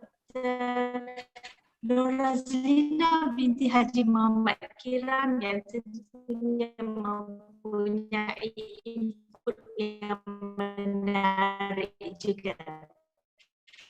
Saya persilakan. Saya fikir masa dah tamat kan? Urus dia? Ya. Kalau dah tamat, saya fikir cukup dengan Prof. Madya Dr. Roslina tadilah. Ya. So kita boleh terus dengan sesi soal jawab bersama panel. Silakan Dr. Nabiha dan Dr. Zahid. Okey, masa dah tamat. Minta maaf. Lebih sikit. Jadi ada masa boleh saya kalau tanya? Saya nak ya, boleh. Okey, Assalamualaikum. Tanya kepada kumpulan wakil daripada Fakulti Bahasa Moden, ya, betul kan? Bahasa Moden dan Komunikasi. Okey. Ya, betul. Saya ingin bertanya tentang dapatan ni tadi. Mungkin saya termiss tadi slide sebelum ini. Saya ingin tanya bagaimana kumpulan doktor mengumpul feedback daripada pelajar ini tentang kaedah PNP yang dilaksanakan ini. Boleh tak explain sedikit macam mana dapatan ini dikumpul? Okey. Impak tentang inovasi ni. Okey, impak. Jadi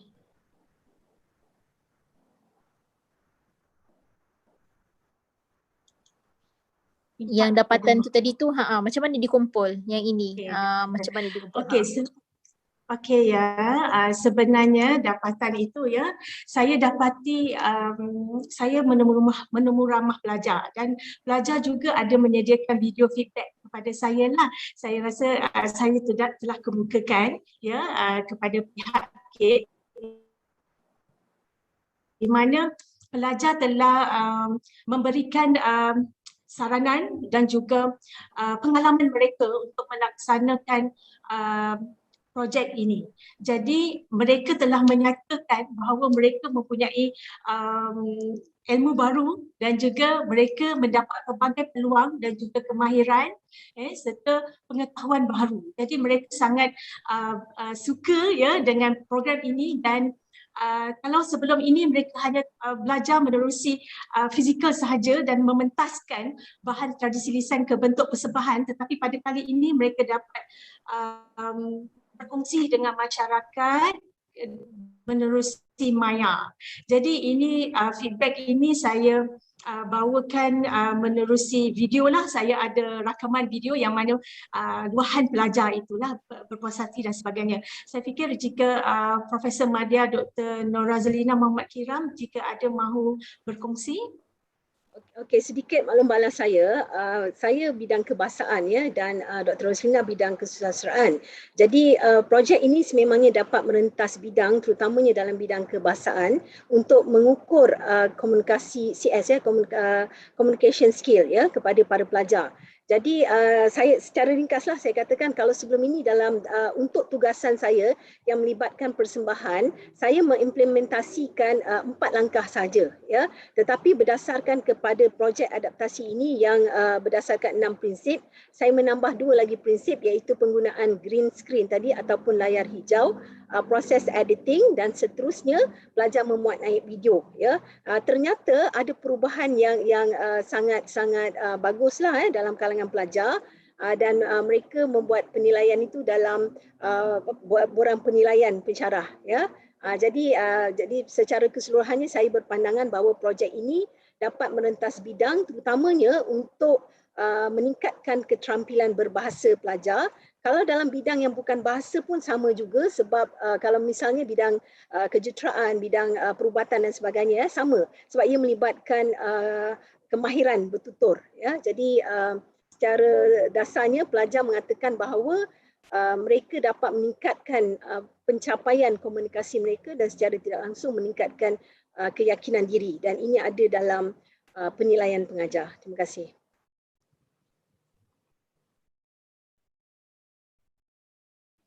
Okey, terima kasih Doktor atas penjelasan. Saya belum ada soalan lagi. Kalau ada, Dr. Zahir ada soalan? Saya tanya. Hello, okey. Dengar? Dengar. Okey. Jadi kalau sebelum ni macam mana penilaian tu dibuat sebelum guna video ni?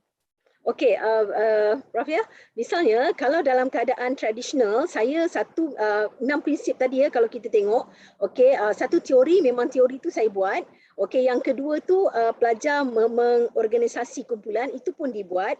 Yang ketiga pelajar melakukan gerak kerja. Gerak kerja ni pun pelajar saya buat, dia menghasilkan skrip lakonannya. Okey, itu kita buat. Yang keempat bermula pada prinsip yang keempat. Prinsip yang keempat secara tradisional pelajar saya akan mempersembahkan lakonan. Ini merentas bidang lakonan di Dewan Zakbar. Mereka menggunakan layar putih. Contohnya kalau kata dalam rumah dia akan ambil gambar dalam rumah ya. Tetapi bila saya lihat di layar putih tu hasilnya memang tidak realistik. Ya, sebab bila kita rakam video akan nampaklah kan pelajar dengan dia punya layar putih dia ada nampak rumah tapi tak realistik ya. Tetapi untuk projek ini saya mula mengadaptasikan dengan meminta pelajar saya melakukan perubahan, penambahbaikan pada prinsip yang keempat iaitu mereka membuat persembahan tetapi menggunakan latar green screen, layar hijau itu. Ya, jadi daripada green screen itu pergi kepada prinsip yang kelima iaitu mereka melakukan penilaian apa yang perlu, tidak perlu dan sebagainya dan pada prinsip yang keenam mereka melakukan pengeditan. Pengeditan inilah mereka menggunakan prinsip green screen iaitu menukarkan layar hijau itu kepada satu pemandangan yang lebih realistik dan kemudian memuat naik dalam Facebook lah. Jadi 6 prinsip ini secara tidak langsung telah mengubah 4 prinsip tradisional yang saya amalkan sebelum ini. Tapi kalau doktor tanya saya daripada 6 tu maknanya 3/2 tradisional, 3/2 melakukan pengubahsuaian doktor. Ya. Itu pengalaman saya lah. Okay, terima kasih. Okey.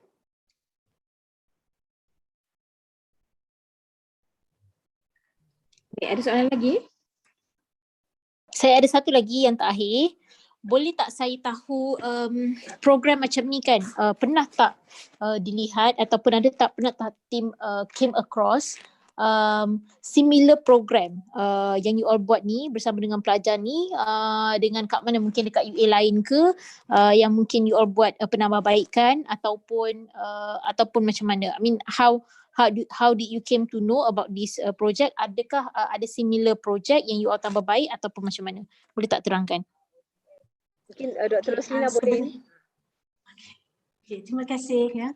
Sebenarnya kalau kita dapatilah secara konvensional ya, kesusastraan rakyat Melayu ini dia ajar secara tradisional lah, maksudnya diperolehi bahan asas itu ya, bahan primer itu didapati menerusi lisan, rakaman, kaedah merakam, merekod tadi, kemudian ditransliterasi kan, kemudian dikongsikan dengan masyarakat, hanya lisan dan tulisan. Tetapi pada kali ini ya, kami melakukan adaptasi ini satu pembaharuan yang memetik daripada pendapat Perota, Roslina dan juga Nur Aisyah tadi ya. Jadi di situ itu yang menolak saya lah untuk melakukan satu pembaharuan paradigma ya. Kalau kita lihat di universiti lain juga ada subjek kesusastraan rakyat Melayu, tetapi buat masa kini saya tidak nampak lagi lah. Mungkin yang lain-lain tu saya tak pasti bagaimana, dan juga saya pernah juga membawa inilah ke projek inovasi di universiti lain ya, dan mendapat sambutan juga dan sebagainya. Jadi sebenarnya traditional elemen sastra itu wajar digandingkanlah dengan arus pemodenan seperti teknologi dan juga multimedia. Itu yang menolak saya untuk menghasilkan projek inilah ya. Jadi mungkin kalau sebelum ini ya, sebelum ini saya ada menghasilkan satu inovasi yang dipertandingkan di Universiti Kebangsaan Malaysia ya, tetapi itu tidak menjurus kepada prinsip yang saya gariskan pada hari ini.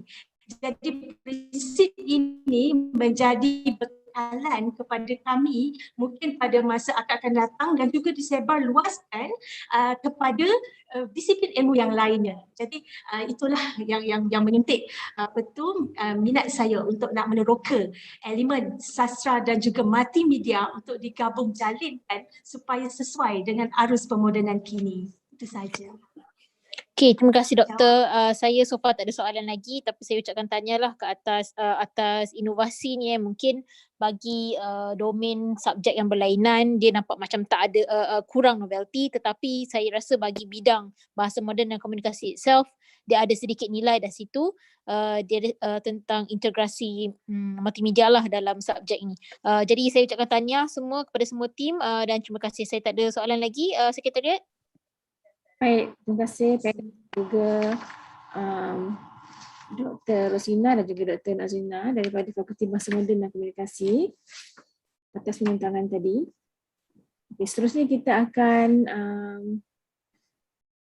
lihat pembentangan daripada kumpulan yang keempat daripada Sekolah Perniagaan dan Ekonomi dengan inovasi bertajuk An All-Round Pedagogy on Audit Quality Awareness yang akan dibentangkan oleh Dr. Sabarina Muhammad.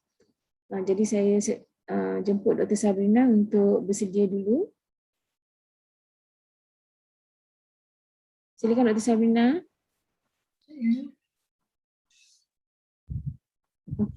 Dr. Sabarina boleh mula apabila sudah bersedia ya. Silakan. Sekejap ya.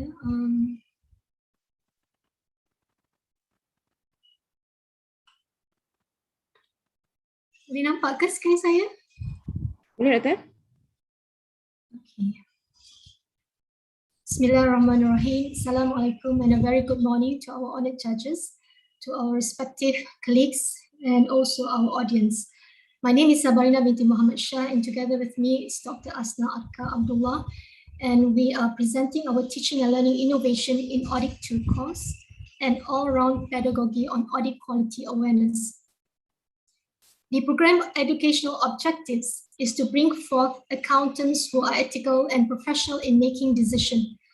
Hence, to teach abstract concepts is difficult, especially when the POR, ethics and professionalism, and digital literacy and lifelong learning. These are our final year students who have just came back from their internship. The course learning outcomes is that the students must be able to apply the audit risk model in assessing the audit risk, discuss the issues facing the audit profession in Malaysia and globally. There are so many corporate failures, as we witness now, happening over and over again. The question is, where were the auditors? To illustrate the communication skill in making professional judgment in the audit environment. So basically the subject matter here is audit quality issues, involves ethics and professionalism, material misstatements with or without intention, whistleblowing, the role of the auditor. An all-round pedagogy. It is an enhanced innovation because this is the second year we are doing this. The first year was face-to-face. And even though the pedagogy comprised of 5 elements, the 2 C's, the 2 I's, and 1 R, but the approach, the delivery is different because we need to be constructive in aligning our curriculum, the delivery, and also our assessment. It's organic because it involves a lot of multimedia materials, not just multimedia, we also have our statutory requirements and so forth. Internet of Things, it brings forward a different learning experience. It's more engaging. We also provide deep content because it's very difficult to understand the statutory requirements, the journal articles, reports issued by Malaysian Institute of Accountants and Audit Oversight Board. And we also have group by group discussion with the respective lecturer. These are our timeline. As we can see in week 1 up until week 3, we prepare our students mentally for the group project. Week 4, the instructions were given and the students will have to declare their cases. The rubric competition was also provided. Teaching and learning continue as usual. Week 10, a draft of poster and video reflection was submitted. And week 11, we had group discussion with the respective lecturer for further improvements. The final submission was made in week 12 and the competition was held on 21st January 2021. As you can see, this is the group project instructions whereby the students must go to this PCOB website and they have to choose the settled disciplinary orders. Each group were given different years and therefore it reduces plagiarisms, if any. Each group has unique cases and these cases provided comes from all over the world and hence it's very rich. It provides rich diversity and so forth. This is the instruction for the group project self-reflection video. The students will have to,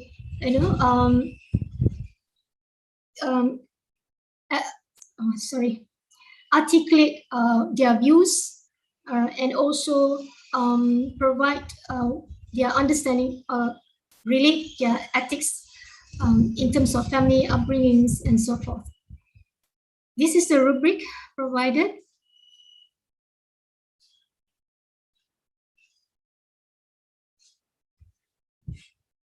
The weightage is different.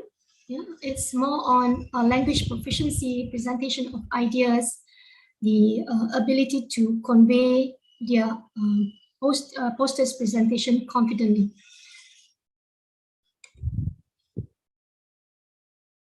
These are the materials, some of the materials that we use. This is a poster which we place in Putra MOOC. It's all on audit environment in Malaysia. Here we have the news on the changes of auditors of 1MDB. Here we have news on KPMG, how KPMG missed the soccer scandal. Why do we give all this? Because we want the students to relate these cases and with the statutory requirements. It has got to do with being how do they be ethical and also professional in carrying out their work.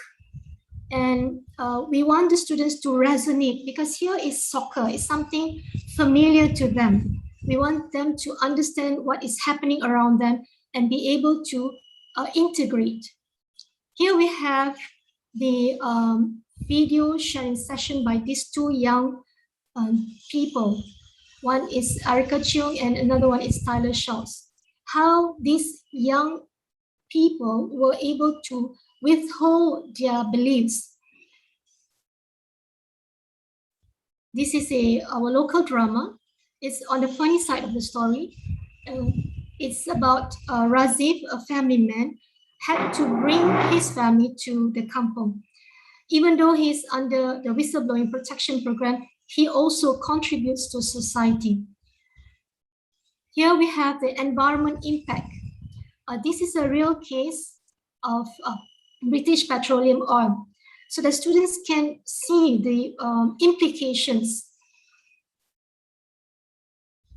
Here are also the materials on articles and reports. We have a lot of statutory requirements, so a lot of explaining that we need to carry out. We have to read the professional reports together because it's very technical. These are the classical journal articles which we feel that students can learn from the past in order to avoid future mistakes. It has got to do with professional skepticism and professional judgment, which is the PO6 under the ethics and professionalism. The day of the competition itself, we have we have 6 breakout rooms. It is being moderated by members from UPEC, University Putra Accounting Club. We have our judges here, 12 of us all together. The invention materials comprise of the posters and the student self-reflection videos. Now, during the competition itself, we observed that the students had displayed these attributes. Through the self-video reflection, they showed the characteristic, building up their own character, how they relate to their family upbringing, to religion, and to their years of studying. They also were being very creative. They were able to come up with the posters and the self-reflection videos. But even though they are creative, they still remains intact in terms of objectivity and professionalism. They also portray critical thinking in answering the questions posed by the juries. They collaborate, they work in teams, and they communicate better. Citizenship, to give back to society. This can only be gauged when they are out there. These are all the future-proof Putra graduates that we want to achieve. So this is the students' feedback.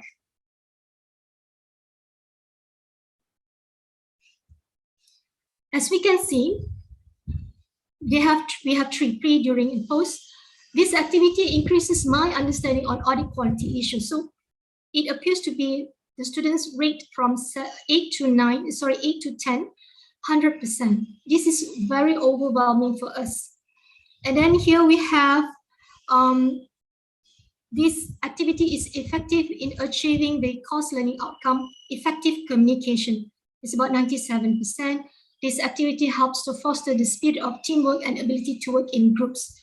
It's about 100%. This is a 10 Likert scale questionnaire. These are the emergent themes coming from open-ended questions. It was fun learning, they understand better, they were able to communicate better, they asked for this activity to be continued. They, however, they want a longer period of time. Some of them still wants to have better guidelines. These activities encourage creativity and they want prizes. Now, our conclusion on this on-round pedagogy is that it enhances our innovation of teaching and learning, and it is adaptable. It is in that sense is organic. It's flexible. It addresses the students' diverse learning preference, stimulates students' sensories with all of the materials that were given, not just given, but we discussed. So we have deep content as well. It instills long life learning from past cases, reflecting current cases, hoping that to avoid the implication for future. It promotes digital literacy through the IoT. It also, inbuilt to the students the importance of ethics and professionalism. It is an alternative assessment, and for future forward, we may be able to collaborate with audit firms to carry out these activities so that it promotes dialogues between the industry players and also our students. And definitely there's a need to carry out research to track these students in 5 and 10 years time. That's about it from us. Thank you. Baik, terima kasih Dr. Sabrina. Kita boleh teruskan dengan sesi soal jawab bersama panel. Silakan.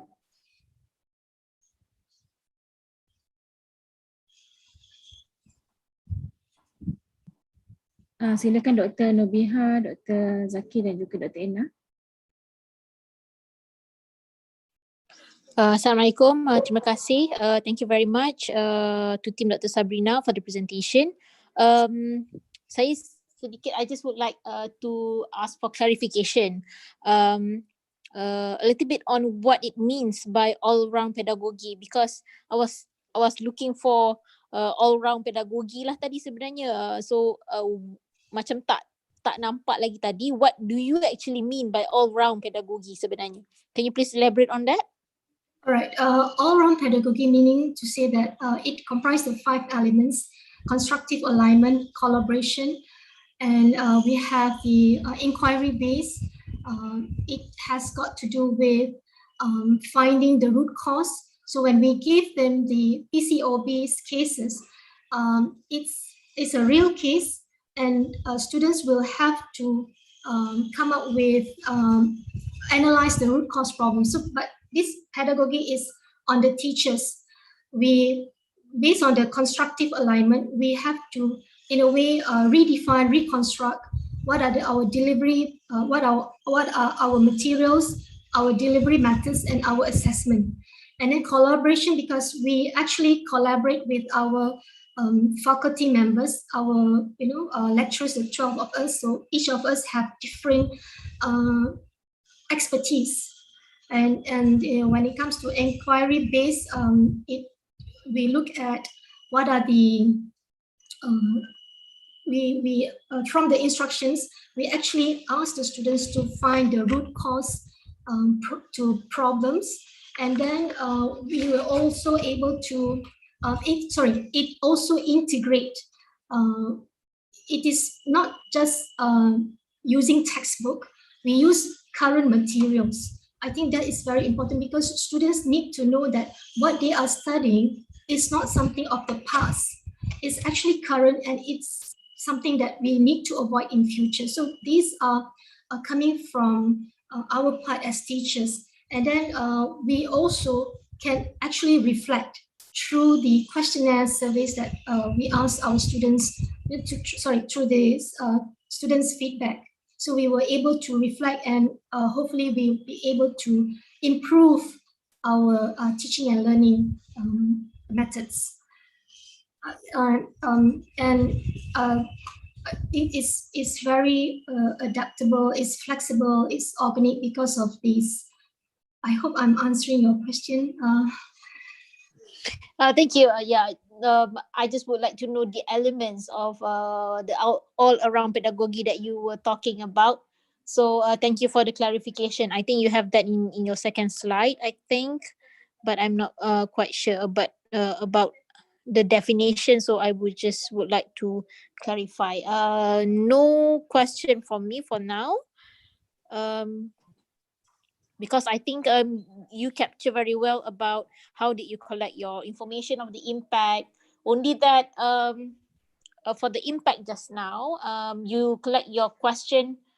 I think that is too technical. My question would be too technical. I would like to ask why do you want to have from 1 until 10 the scale of your feedback. I just would like to know. It's just it's part of my curiosity. Why is that so? Why it has to be rated from 1 until 10? I think one of the things is that when you have more skills, it gives you more it is more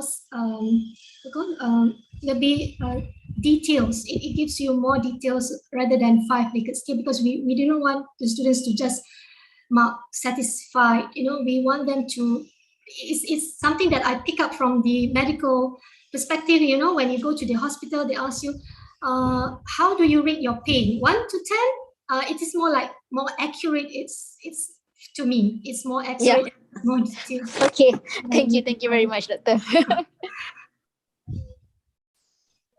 I have no further question. Okay, thank you. I have a question. So I just wanted to know whether the project is let me rephrase that. I just wanted to know whether the learning outcome for the subject covers the whole of the project or just one aspect of the learning outcome. Okay, because we actually have the timeline up until week 12. So basically it covers everything under, because we have the PO6, ethics and professionalism, digital literacy and lifelong learning. And these are actually covered under audit quality issues, because the audit quality issues is quite broad. As mentioned earlier, it involves the ethics and professionalism, it involves material misstatements, and it involves whistleblowing. So it is throughout the course of the 12 weeks, we actually emphasize and that students would be able to come up with the good posters, in the content of the posters. It's not just being creative, but the content of the posters must be there. Okay, so how much is the weightage then for just this one coursework or one project for the students? Okay, because we are one of the universities which is recognized under MRA, Malaysian Institute of Accountants. So we had to abide to their requirements. So the MRA now currently, the Malaysian Institute of Accountants, the accountants profession, it is very much exam orientation. So we cannot do a lot of percentage on this. So the whole project is 15%. However, in our exam, final exam, questions are asked on audit quality, on professionalism. So we, from that exercise of 15%, they will also be they will also be assessed in their final exam. How much is the weightage distribution between continuous and summative? Okay, it's 50-50, but then 75% is the profession actually requires us to do like 75% through examination. So you have 50% exam, final exam, 20% is the midterm exam. So it's exam based, but we have first assessment is normally the MCQ, and that is about 5%. Oh, okay, all right. Yeah, I think because I can see the work can be made bigger, and of course when you do it bigger, then there's the question of giving the students their due marks, isn't it? But since MIA wants 70% all by sit down exam, then you are only left with like 30% to play around with. Yes, yes. But then the issues are being examined during the final exam. Questions. Okay, baik. Terima kasih diucapkan kepada panel dan juga pembentang Dr. Sabrina daripada Sekolah Pendidikan dan Ekonomi. Dengan ini kita sudah melengkapkan 4 pembentangan untuk sesi pagi. Kita akan berehat sebentar dan sesi akan disambung pada jam 11.15 dengan pembentangan daripada Fakulti Pertanian. So Zoom ni akan terus dibuka. So siapa yang nak leave dulu boleh leave dulu dan masuk kemudian lah, ataupun boleh stay dalam ni. So kita akan sambung nanti ya, pukul 11 tu. Thank you so much. Okay, terima kasih.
Okey, terima kasih semua kerana masih setia dalam pertandingan amalan terbaik inovasi pengajaran dan pembelajaran antara Fakulti, Sekolah, Pusat Pengajian UPM 2021. Seterusnya, untuk menyambung program pada pagi ini, saya mempersilakan Dr. Elisa Azura Azman daripada Fakulti Pertanian untuk membentangkan hasil inovasi daripada Fakulti Pertanian. Dipersilakan, Doktor. Okay. Assalamualaikum. Jelas ya dengan suara saya? Jelas, Doktor. Okey, baik. Okey, baiklah saya mulakan ya. Alright, Assalamualaikum dan salam sejahtera semua. Terima kasih Puan Pengerusi Majlis dan juga para panel yang dihormati serta rakan-rakan yang turut serta dengan kita di dalam ruangan Zoom dan juga di YouTube CADe. Okey, saya perkenalkan diri saya. Nama saya Elisa Azura Azman. Saya daripada Jabatan Sains Tanaman dari wakil dari Fakulti Pertanian. Okey, baiklah, hari ini saya akan berkongsi dengan tuan-tuan dan puan doktor tentang inovasi pengajaran yang telah saya laksanakan. Okey, bagi kursus inovasi yang saya laksanakan ialah bagi kursus nama dia AGR 4503 di mana nama kursus dia ialah pengeluaran tanaman padi. Dan di sini jika kita lihat dia mengandungi 3 hasil pembelajaran di mana daripada 3 hasil pembelajaran tujuan utama inovasi ini adalah untuk fulfill bagi hasil pengajaran yang nombor 2 iaitu ialah motor psikomotor. Okay, alright. Bagi kursus ini seramai 25 orang pelajar yang telah ambil dan untuk pengetahuan kursus ini ditawarkan setiap semester dan kursus ini adalah elektif, kursus elektif bagi pelajar yang mengambil program Bachelor Sains Pertanian. Biasanya ini untuk pelajar yang final year lah, ataupun yang third year. Okay, alright. Sesi pelaksanaan inovasi ini ialah pada tahun lepas lah, semester 1 2020-2021, di mana masa itu kita sedang masih lagi dalam fasa di mana PKP, PKPB dan pembelajaran semua masih berlaku secara atas talian lah. Okey, sedikit latar belakang untuk pengetahuan. Biasanya sebab nama dia very simple, pengeluaran tanaman padi.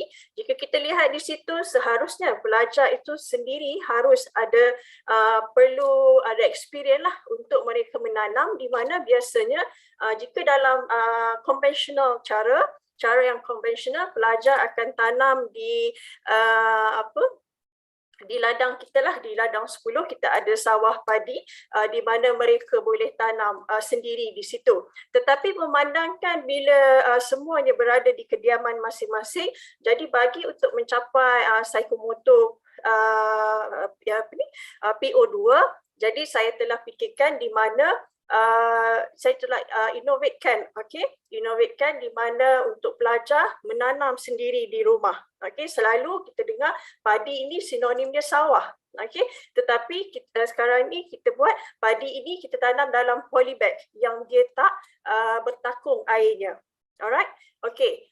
Jadi di sini saya terangkan bagaimana kaedah saya melaksanakan inovasi tersebut ialah pada minggu pertama saya akan memberi arahan dan tugasan, di mana tugasan ini adalah tugasan secara individu. Jadi saya pun akan bertanyalah dengan pelajar sama ada mereka ada tak material. Biasanya material dia ialah benih padi itu sendiri dan polybag lah. Bagi pelajar yang dia boleh dapati, kadang-kadang ada pelajar yang dia tinggal di Kedah, jadi dia tak ada masalah, dia ada sahaja benih itu. Tetapi bagi pelajar di Sabah Sarawak, pelajar yang ada juga di Johor, beberapa pelajar yang mereka tak ada material tersebut, saya post sendirilah kepada mereka, hanya polybag dan juga benih padi sahaja. Okey, kemudian macam mana cara saya saya lakukan seterusnya ialah saya membuat rakaman terlebih dahululah. di mana saya akan membuat rakaman-rakaman pendek daripada cara nak menanam, nak menjaga, nak membaja, sehingga daripada kita tanam sehingga kita harvest. Okey, saya buat rakaman dan saya masukkan ke dalam YouTube saya sendiri. Okey, dan di situ pelajar boleh rujuk. Dan pada masa yang sama, sewaktu praktikal, saya juga melakukan interaksi dengan pelajar semasa secara virtual lah, semasa sesi amali itu sendiri. Okay, alright. Jadi di sini saya tunjuklah screenshot daripada YouTube yang mana saya buat rakaman sendiri terlebih dahulu dan memuat naik di sini.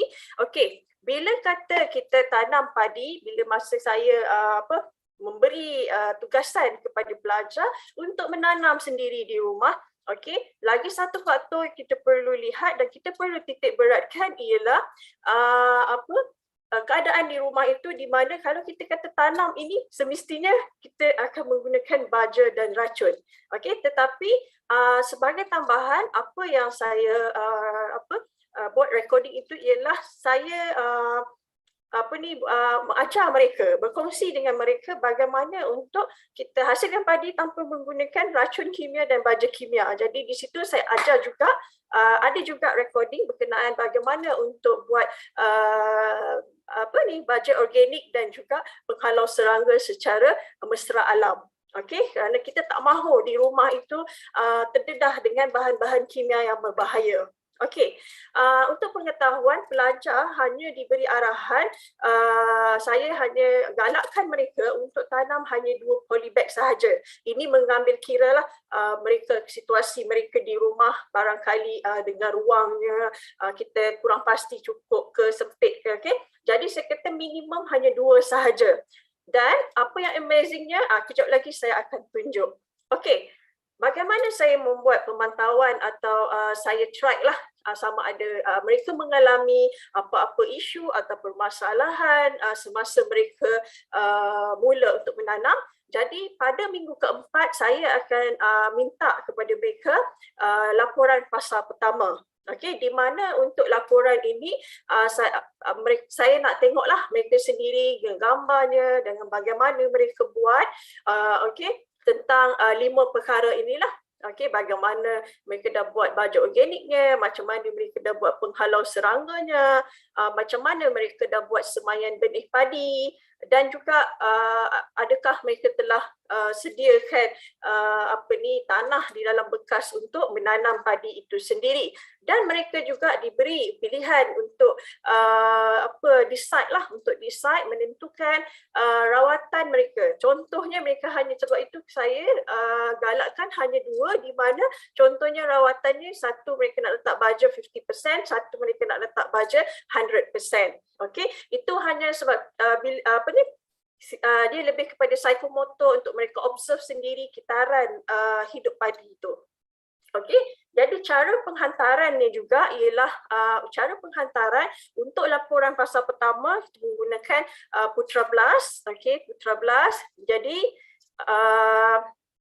okey, bila daripada laporan pertama itu nampaknya saya boleh nampaklah pelajar ini okey, dia dah mula, pelajar ini dia belum mula. Okey, dan alhamdulillah dalam laporan menunjukkan yes, semua pelajar dia mulalah seperti yang dirancang. Okey, dan pada minggu ke-14 saya akan meminta laporan yang terakhir lah. Okey, untuk makluman, untuk tanaman padi ini dia memerlukan 120 hari. Okey, daripada kita tanam, daripada kita benih itu sampailah kita nak dapat beras itu. Okey, dia memerlukan 120 hari. Namun demikian, kita punya pelajar punya kuliah hanya 14 minggu. Jadi memang pelajar tak akan cukup untuk nak harvest, masukkan data harvest dan experience dia dari segi hasil lah dalam laporan, sebab memang tak akan cukup lah. Okey, jadi apa yang saya buat biasanya purata waktu itu hanya pokok itu dalam 45 ke 50 hari sahaja pokok itu.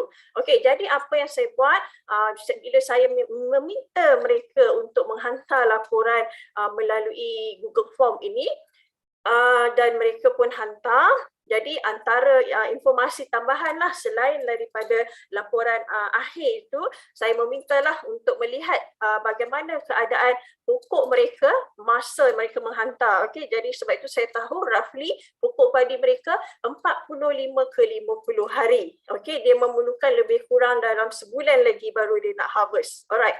Jadi bila saya melihat gambar pokok padi mereka, yang saya tertariknya ialah pelajar itu dia minat lah, kita minta minimum requirement hanya 2 unit saja, 2 polybag. Tetapi yang kita boleh lihat di sini, ni sebahagian lah, kita boleh lihat di sini, ini daripada pelajar-pelajar yang berlainan lah, okay?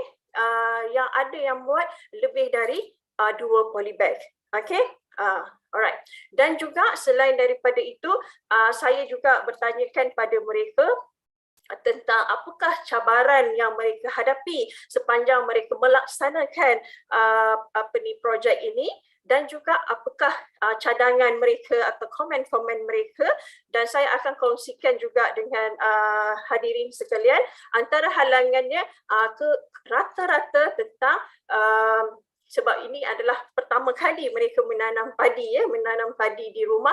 Ada yang kata halangannya ialah dari segi serangganya, penyakitnya, dan juga pada masa itu ada di kalangan pelajar kita yang kena COVID, jadi mereka tak dapat nak lihat, tak boleh nak pergi nak keluar lah, pergi letak air ke dia kena kuarantin di rumah. Okey, jadi pelbagailah halangan di situ, dan ada juga yang pada masa tengah daripada tu mereka kena balik ke UPM, jadi mereka kata sukar, mereka nak, jadi pelbagailah. Jadi saya sendiri dapat lihat okey, ada beberapa halangan yang mereka hadapi. Okey, dan juga saya minta jugalah apa pandangan mereka. Saya tak boleh nak zoom sebab kecil saja, tapi saya kongsikan secara general. Okey, secara asasnya mereka mengatakan mereka suka dengan mereka bila menanam sendiri di rumah, mereka lebih appreciate the food yang mereka hasilkan lah. Contohnya mereka lebih faham lah, okey, padi ini bagaimana hasilnya, bukannya mudah. Okey, itu yang mereka katakan. Yang berikutnya ada juga yang melibatkan ahli keluarga mereka sendiri, di mana bila mereka buat di rumah ada ahli keluarga yang turut bersama-sama jaga pokok mereka itu dan tengok pembesaran tersebut. Okey, maksudnya saya punya aim ialah hanya untuk pelajar, tetapi alhamdulillah dan yang bagusnya dia jadi macam lebih dari seorang lah yang melihat proses itu bagaimana. Okay, alright. Jadi selepas dan juga bagaimana untuk saya membuat assessment mereka ialah saya menggunakan rubrik. Rubrik di mana bila mereka menghantar laporan mereka, bila menghantar laporan kita lebih nampaklah sama ada mereka lebih jelas atau tidak dengan apa yang mereka buat, tentang apa yang mereka dapat itu, bagaimana mereka meletakkan dalam laporan mereka. Jadi selama 25 pelajar, jadi ini adalah contoh laporan pelajar di mana dalam laporan tersebut, maaf ya terlampau kecil, dalam laporan tersebut pelajar ini menceritakanlah, membuat laporan proses daripada mula sehingga saat beliau menghantar laporan, dan juga daripada observation beliau apa yang beliau hadapi, dan juga ada pelajar yang kita berjayalah cungkil dia punya CTPS, di mana pelajar tersebut dia dapat dia dapat idea dia sendiri untuk dia nak guna, saya ingat satu certain software ni untuk dia nak tengok perbezaan dua rawatan dia tadi tu, untuk nak tengok bagaimana pertumbuhan pokok itu. Itu tanpa saya punya arahan lah, tapi daripada laporan dia bila saya tengok macam tu, it's good lah. Alright. Dan juga itu adalah bagaimana pelaksanaan yang telah dilaksanakan untuk Rinco, rice modification cultivation ordinary, dan juga sebab dia dilakukan semasa MCO, jadi nama dia pun rice MCO lah. Alright. Jadi apa keunikan yang Rinco ini ialah pertama, hasil pembelajaran tercapai walaupun mereka berada di rumah, tetapi saya boleh kita boleh akses lagi mereka punya part psikomotor. Okay, part psikomotor mereka. Alright, dan mereka mendapat ilmu tambahan iaitu di mana saya katakan tadi, saya juga menggalakkan dan berkongsi dengan mereka gunakan baja organik dan saya kongsilah bagaimana nak buat baja organik itu dan juga bagaimana nak buat racun serangga organik. Okay, dan bila mereka mereka mengamalkan sedemikian rupa yang di mana dia bebas racun kimia, maka itu lebih baguslah untuk alam sekitar. Okey, dan ini ada kaedah yang baru di mana mereka memberi satu gambaran lah kepada pelajar. Selalunya kita tanam sayur, tetapi ini okey, boleh tanam padi di rumah tanpa menggunakan tanpa kita takungkan air macam di sawah padi itu. Okey, dan yang berikutnya apa yang uniknya bila mereka buat di rumah, okey, mereka buat bersama ahli keluarga mereka dan memberi pendedahan lah kepada ahli yang berada di rumah mereka. Okey, keselamatan ahli rumah ini yang saya refer kepada tiada penggunaan racun yang berbahaya. Okey, bagaimana impak dia kepada di sini saya letakkan 3 lah kepada pelajar, ialah kita mencungkil CTPS mereka daripada report-report yang saya baca. Memang kita dapat tengoklah dia orang punya critical thinking, problem solving. Okey, kepada fakulti ialah hasil pembelajaran tercapai walaupun berada dalam keadaan yang tidak konvensional. Okey, kepada pengajian, impak kepada pengajian ialah bila saya masukkan rakaman video di YouTube, bukan hanya kepada pelajar sahaja yang boleh tonton, malah kepada orang awam untuk mendapat ilmu. Okey, saya rasa itu sahaja dari saya. Sekian, terima kasih.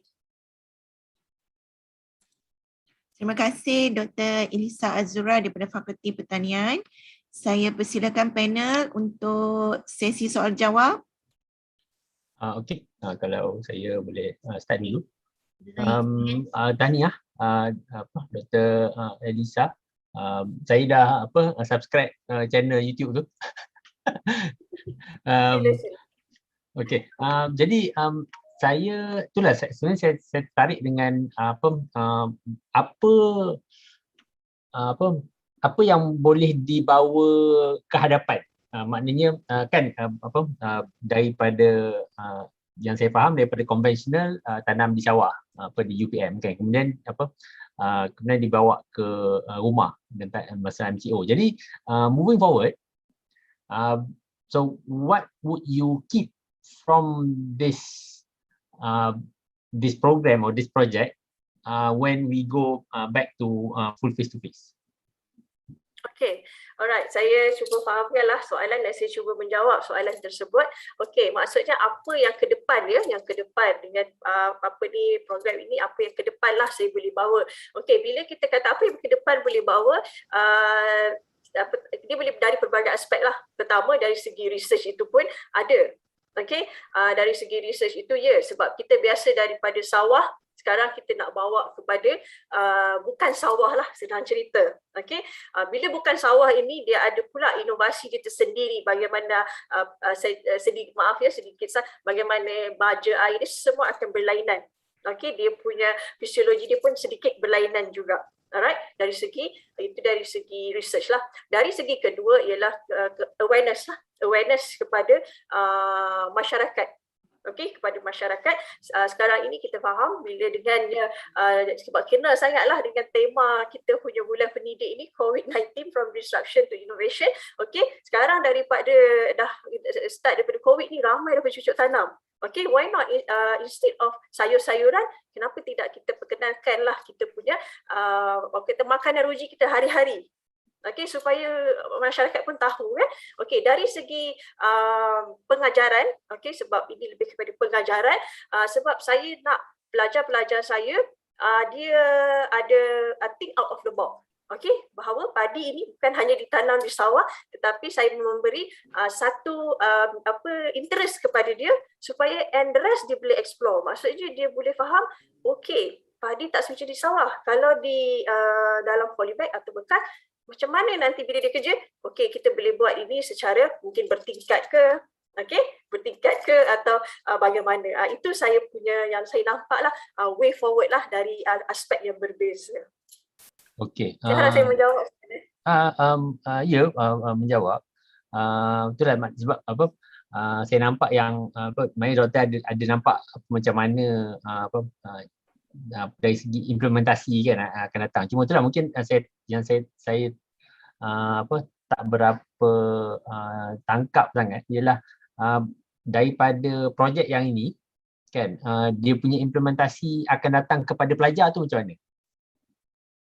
Kan? Sebelum ni kan dengan sawah kan. Jadi sekarang dengan polybag. Jadi sekarang bila kita dah face to face balik dengan student nanti, adakah kita akan balik semula ke sawah ataupun akan ada elemen-elemen yang dibuat masa MCO ni akan dibawa juga dalam classroom akan datang nanti? Okey, sebenarnya selepas daripada semester berikutnya iaitu last semester, saya buat yang ini, saya sambung lagi buat saya implementkan projek inilah bersama pelajar. Tetapi bila dah halfway dah berhenti. InsyaAllah for the coming saya akan dedahkan kepada pelajar turut adalah program ini, dua lah, di mana satu di sawah untuk mereka lihat, satu yang ini jugalah untuk lebih kepada inovasi. Cara ini tetap saya akan implementkan kepada pelajar. Okey. Lagi satu, ini cadangan saya lah. Cuba invest dari segi kamera untuk buat long term time lapse. Maknanya time lapse yang kita boleh ambil maknanya sebulan ataupun 2 bulan kan. Jadi dan letakkan kamera tu sama ada di sawah ataupun di depan polybag tu selama waktu tu supaya proses pertumbuhan tu kita boleh nampak secara fizikal kan. Baik, terima kasih banyak atas cadangan tersebut. Itu menarik tu. Okey, itu saja daripada saya. Terima kasih. Dr. Azura, first of all saya nak ucapkan tahniah lah atas inovasi dari segi pedagogi untuk mengajar cara-cara menanam padi. Saya ini sebab saya curious lah. Saya nak tahu juga sebab malah tahu saya dari masa saya pun nak tanam juga agaknya. Apakah jenis tanah yang digunakan untuk ni? Sebab ia ada bagi student benih, ada bagi polybag, tapi tanah tu macam mana? Okey. Baik. Untuk tanah ini, tanah memang saya tak post lah. Sebab pada asasnya pokok dia boleh tumbuh di atas apa-apa tanah sahaja.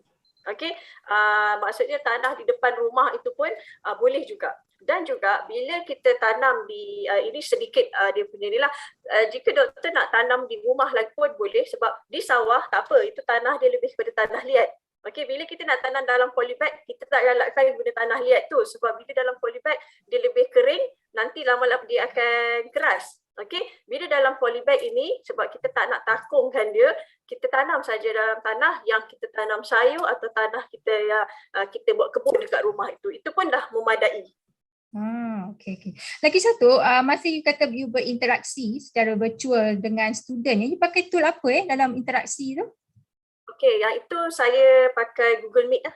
Atau saya pakai Google Meet lah selalu. Okey. Cuma mungkin daripada segi presentation mungkin in the future ke sebab jalan cerita Dr. Azura ni sangatlah menarik. Saya dengar cerita Dr. Azura tentang cara tanam padi, apa dah digunakan.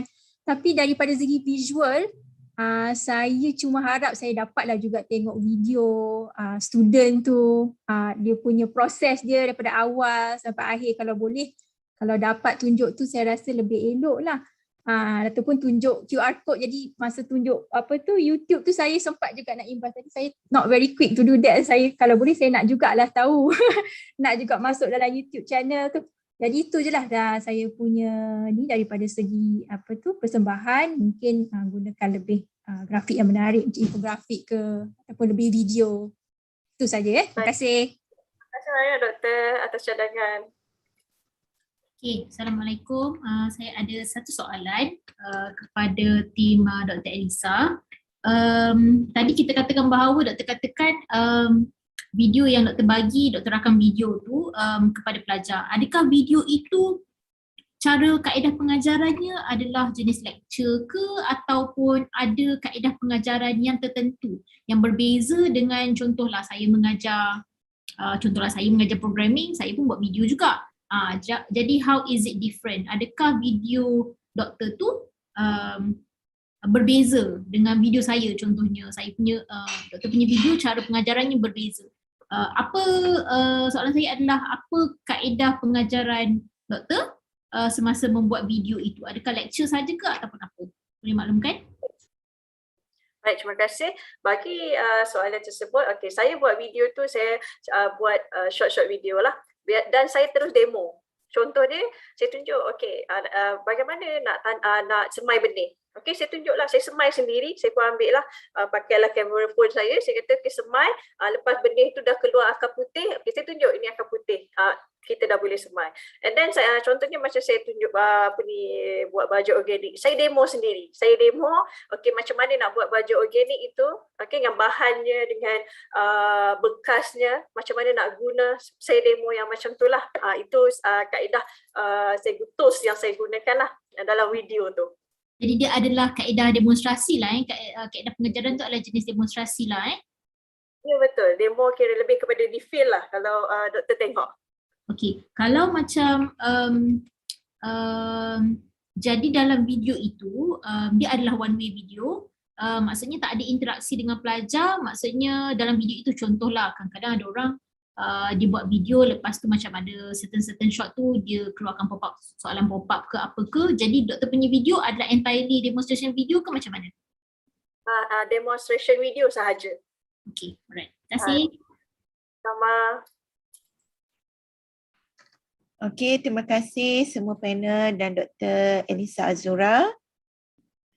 Seterusnya saya mempersilakan peserta daripada Pusat Pemajuan Kompetensi Bahasa, Cik Sofia Hani Izzian, Muhammad Sofian dan Puan Aini Nabila Fauzi. Dipersilakan.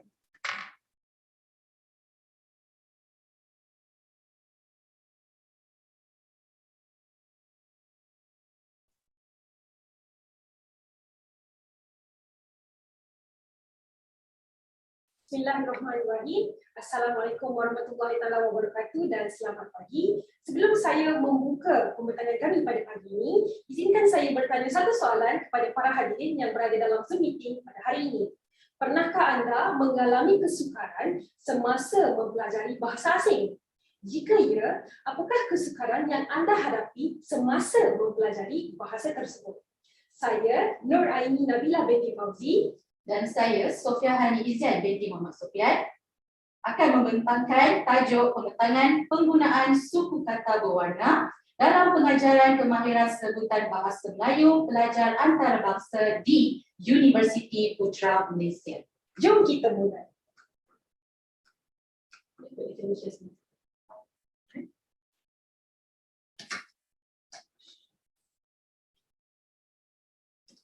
Baiklah, kita mulakan dengan kilas pandang pembentangan. Pada hari ini kami akan mulakan dengan serba sedikit pengenalan dan kami akan teruskan dengan latar belakang suku kata berwarna. Kita teruskan dengan melihat penyataan masalah berkaitan dengan pelajar antarabangsa di Universiti Putra Malaysia. Seterusnya kita akan melihat kepada teknik pengajaran suku kata berwarna. Diteruskan dengan analisis penggunaan suku kata berwarna dan kami akan akhiri dengan kesimpulan.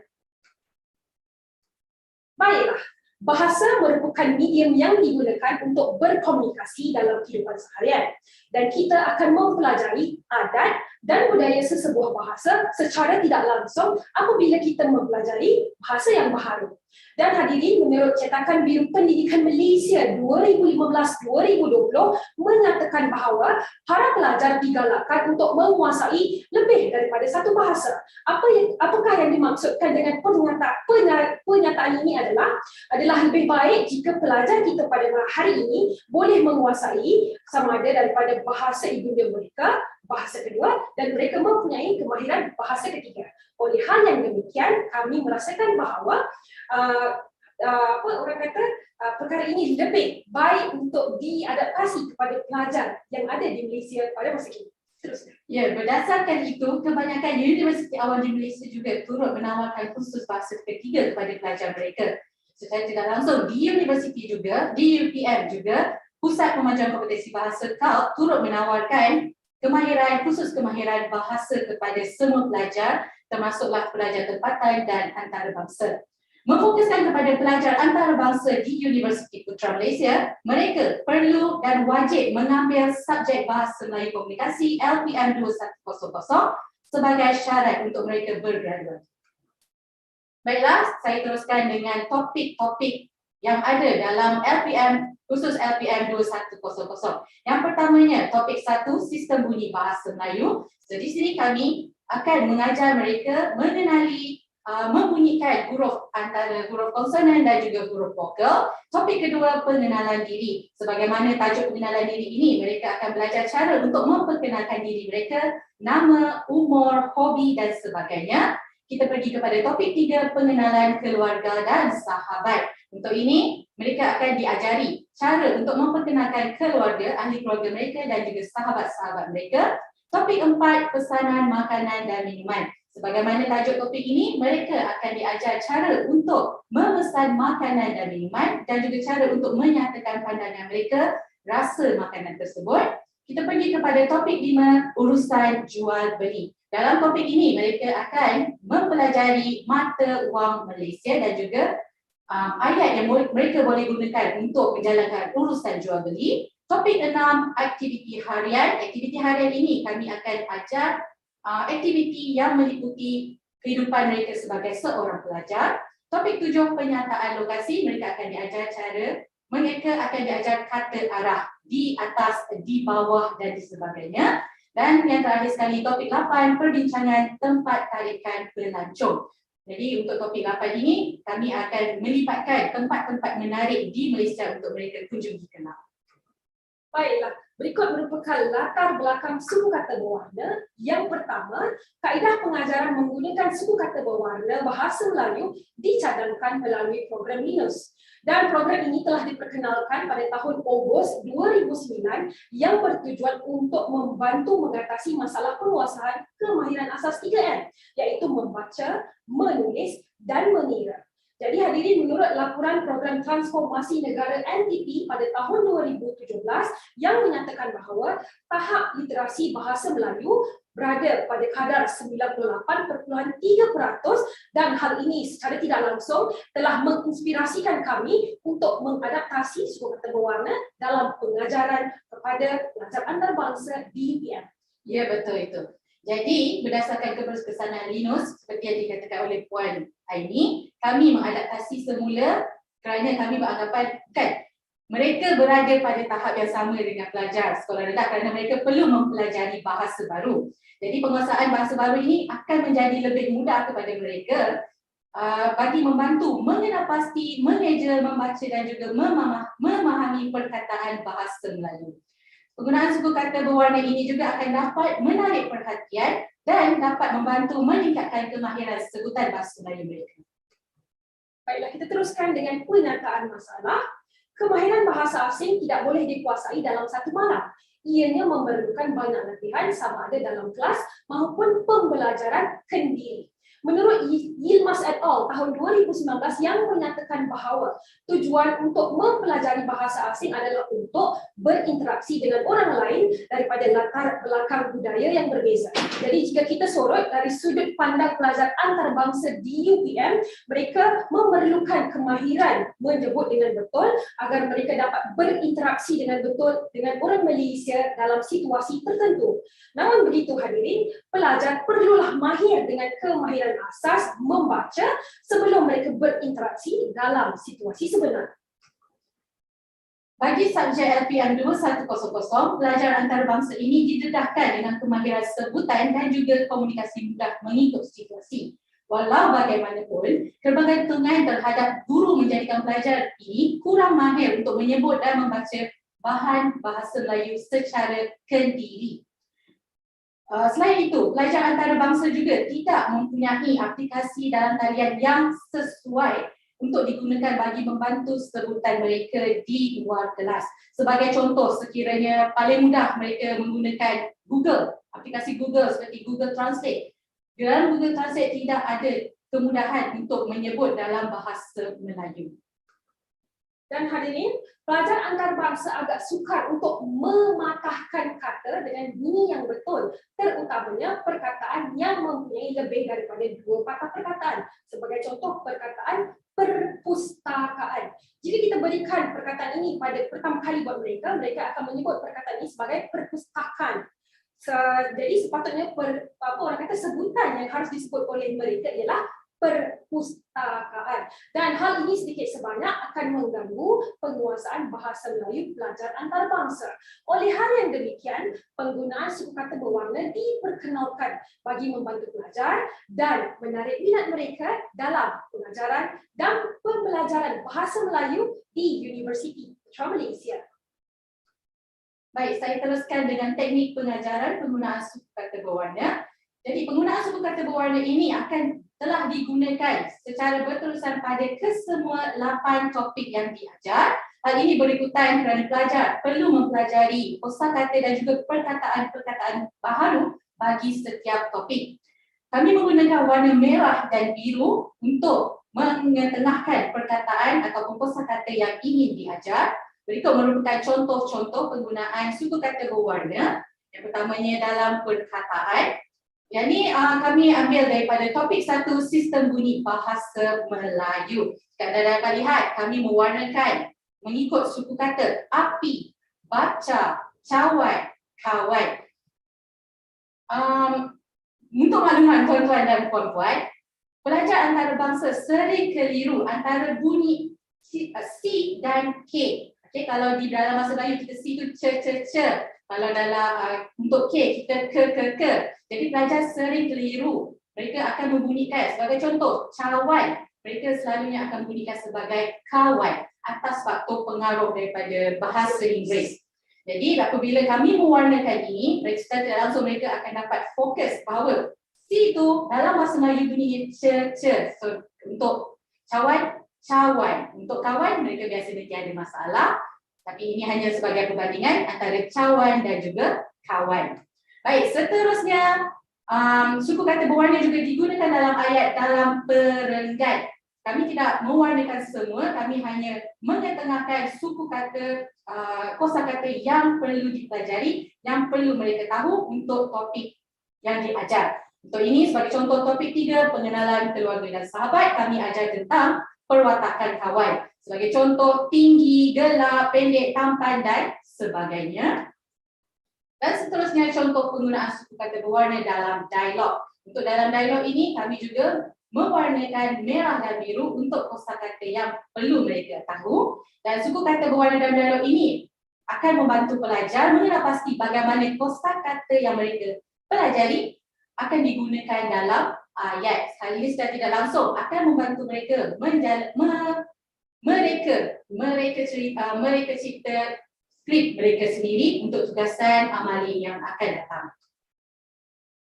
Baik, seterusnya kita teruskan dengan analisis penggunaan suku kata berwarna. Baiklah, saya teruskan dengan analisis SWOT penggunaan suku kata berwarna. Kita akan melihat kepada kekuatan, kelemahan, peluang dan ancaman apabila kami aplikasikan penggunaan suku kata berwarna dalam pengajaran dan pembelajaran bahasa Melayu komunikasi LPM 2100. Yang pertama, saya mulakan dengan kekuatan. Apabila kami menggunakan teknik ini dalam PDP kami di UPM, ianya mudah untuk digunakan oleh pelajar antarabangsa dan guru. Mengapa? Hanya menggunakan nota dari topik 1 hingga topik 8, kami hanya perlu mewarnakan sahaja suku kata yang perlu diketengahkan untuk setiap topik.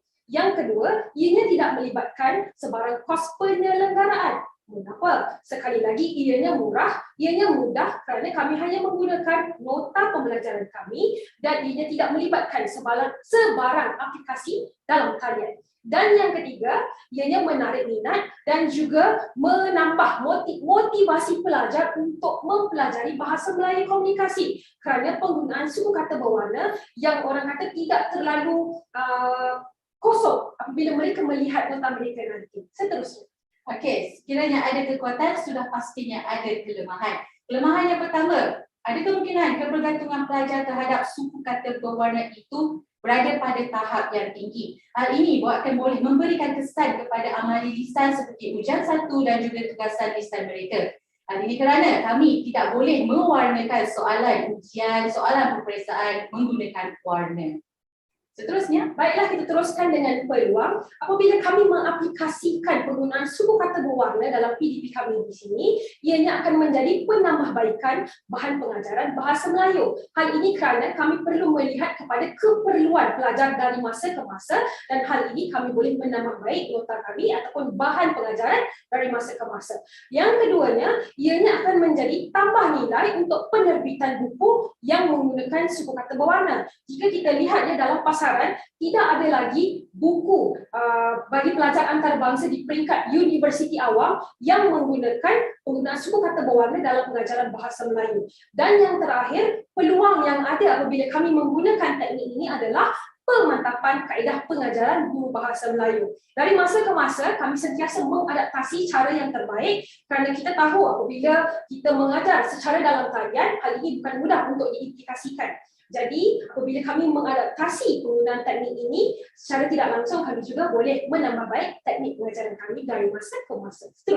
Seterusnya ialah ancaman. Ancaman pertama, integriti pelajar itu sendiri.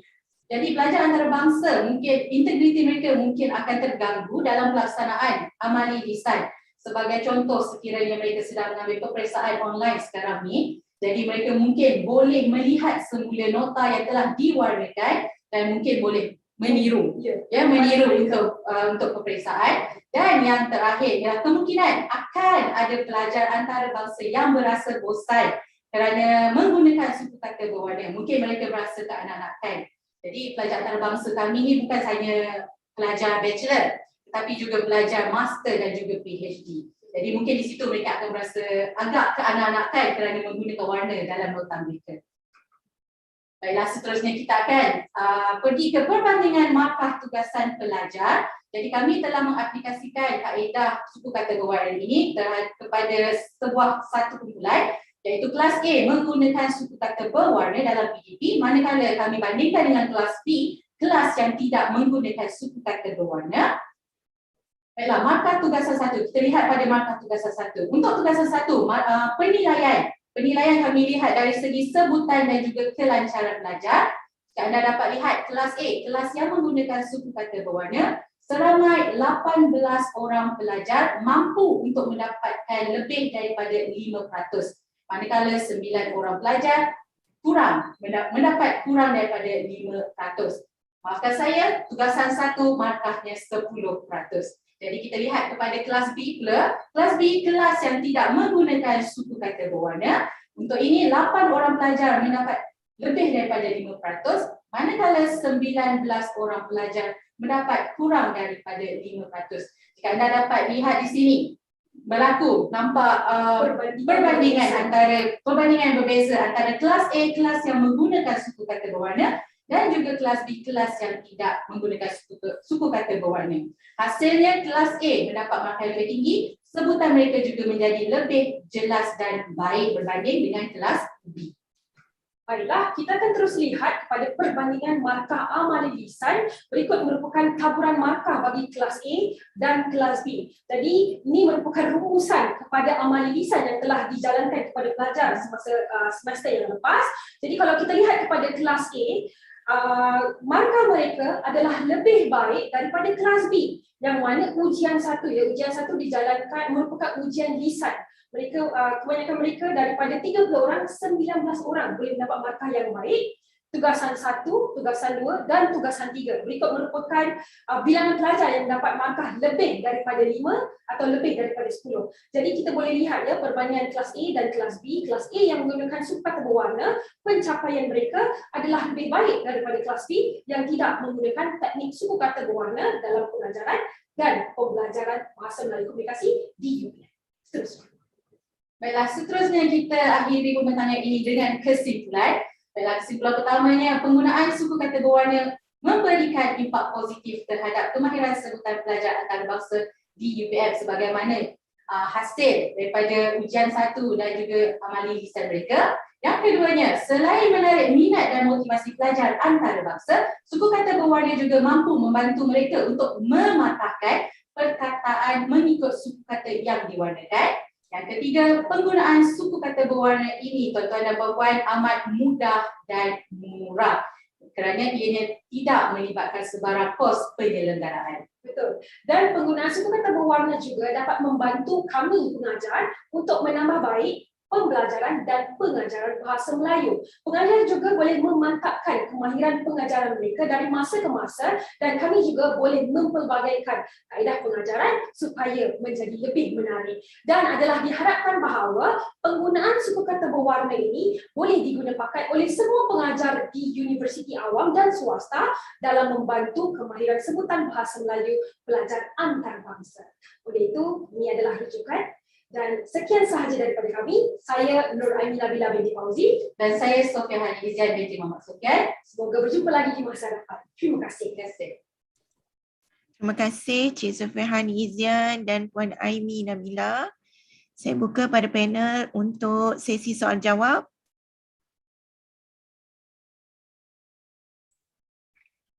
Izinkan saya bertanya.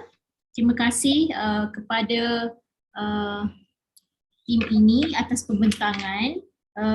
Jadi ada dinyatakan tadi di awal pembentangan tadi bahawa penggunaan suku kata berwarna ini ada juga digunakan oleh program Linux. Okey, digunakan oleh program Linux. Jadi boleh tak ahli kumpulan explain dan terangkan apakah penambahbaikan ataupun tambahan daripada penggunaan suku kata yang digunakan oleh program Linux tu, ataupun adakah semua penggunaan suku kata berwarna yang buat ni adalah adaptasi terus daripada apa yang program Linux jalankan, ataupun adakah tim ada buat penambahbaikan dan dari segi mungkinlah dari segi kaedah pengajarannya ke, cara ianya disampaikan ke, ada tak perbezaan dengan penggunaan suku kata berwarna yang dilaksanakan oleh program Linux? Boleh terangkan? Terima kasih panel. Baik, untuk kelas saya mengadaptasi terus daripada Linux kerana ini merupakan pertama kali untuk kami adaptasi menggunakan suku kata berwarna. Jadi berdasarkan data hasil keputusanan Linux itu, kami hanya mengadaptasi semula penggunaan suku kata berwarna dalam kelas. Bagaimana pula?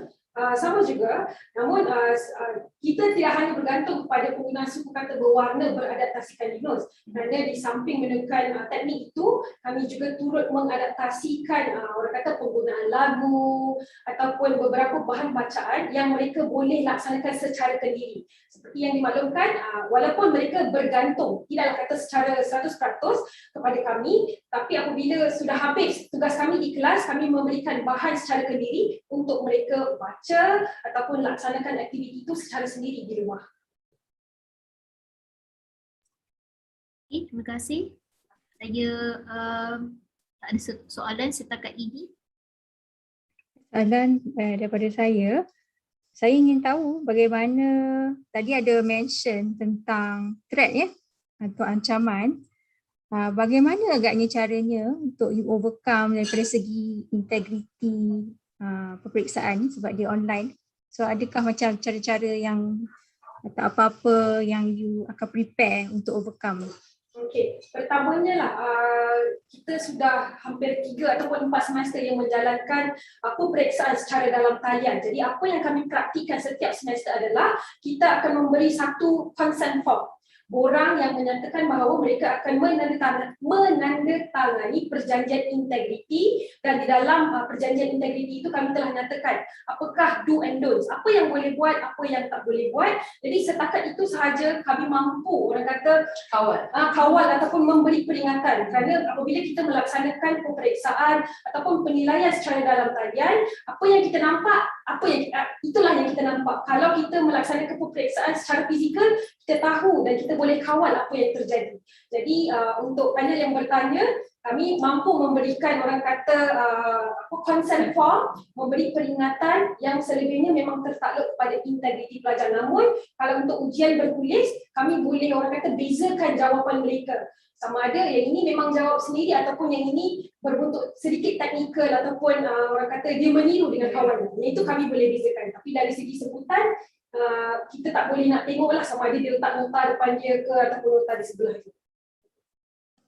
Maksudnya tak ada macam online proctoring tool ke yang you pakai untuk make sure at least student tu dia tak meniru lah ataupun baca. Dia agak sukar untuk kawan betul kan? Tapi kalau untuk tugas, contoh untuk ujian 1, kami akan panggil secara pasangan. Jadi bila cara kecil, kumpulan yang kecil, kita boleh lihatlah apa mereka buat. Contoh saya duduk di sini, pelajar A, pelajar B, kita boleh nampak. Dan saya pun sebenarnya pernah tangkap juga masa ujian 1, pelajar melihat kepada skrin. Kita boleh baca bahasa badan mereka. Sama ada mereka memang jujur ataupun mereka melihat kepada sesuatu di skrin ataupun buku. Sekadar itu sahaja yang kita boleh kawal untuk masa ini. Okay, no further question. Terima kasih. Saya tak ada soalan. Okey, terima kasih peserta daripada Pusat Pengajian Kompetensi Bahasa. Seterusnya saya mempersilakan Dr. Kamilia Siti Maryam Muhammad Razali daripada Fakulti Ekologi Manusia dengan Inovasi bertajuk FunMed. Dipersilakan Doktor.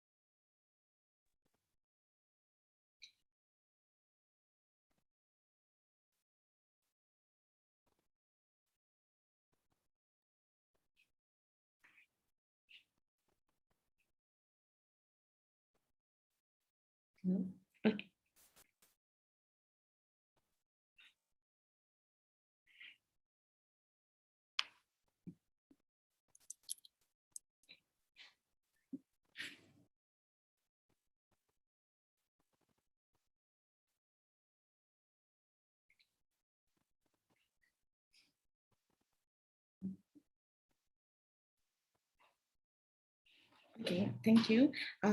Let me share my screen.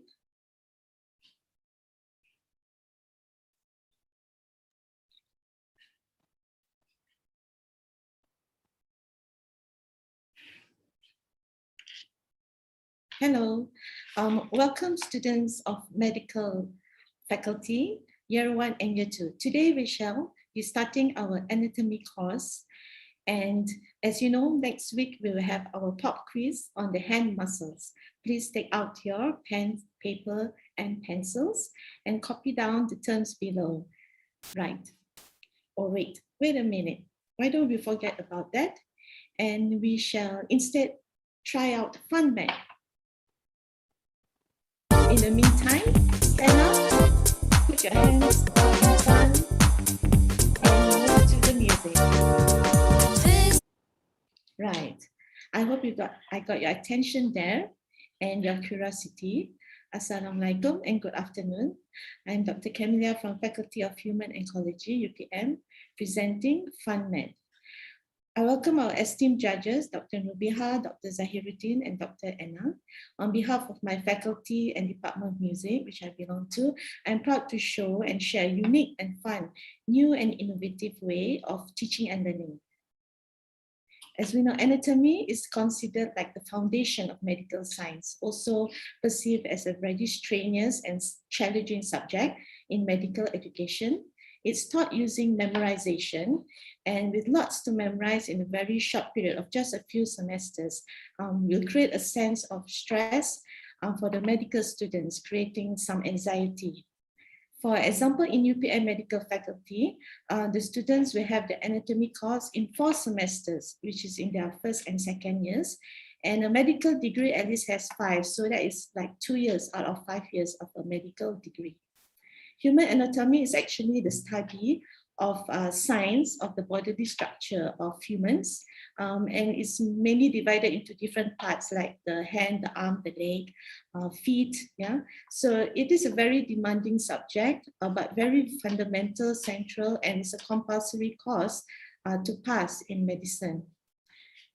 Therefore, to ease and support the learning process and memorization of anatomy for medical students, immersive learning is technique is employed in anatomy course.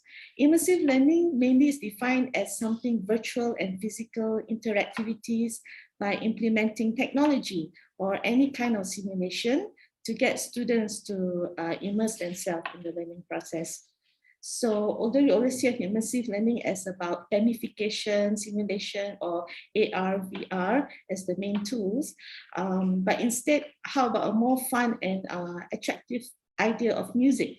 Because music is a type of simulation and can be incorporated into many latest technologies such as music videos and so forth.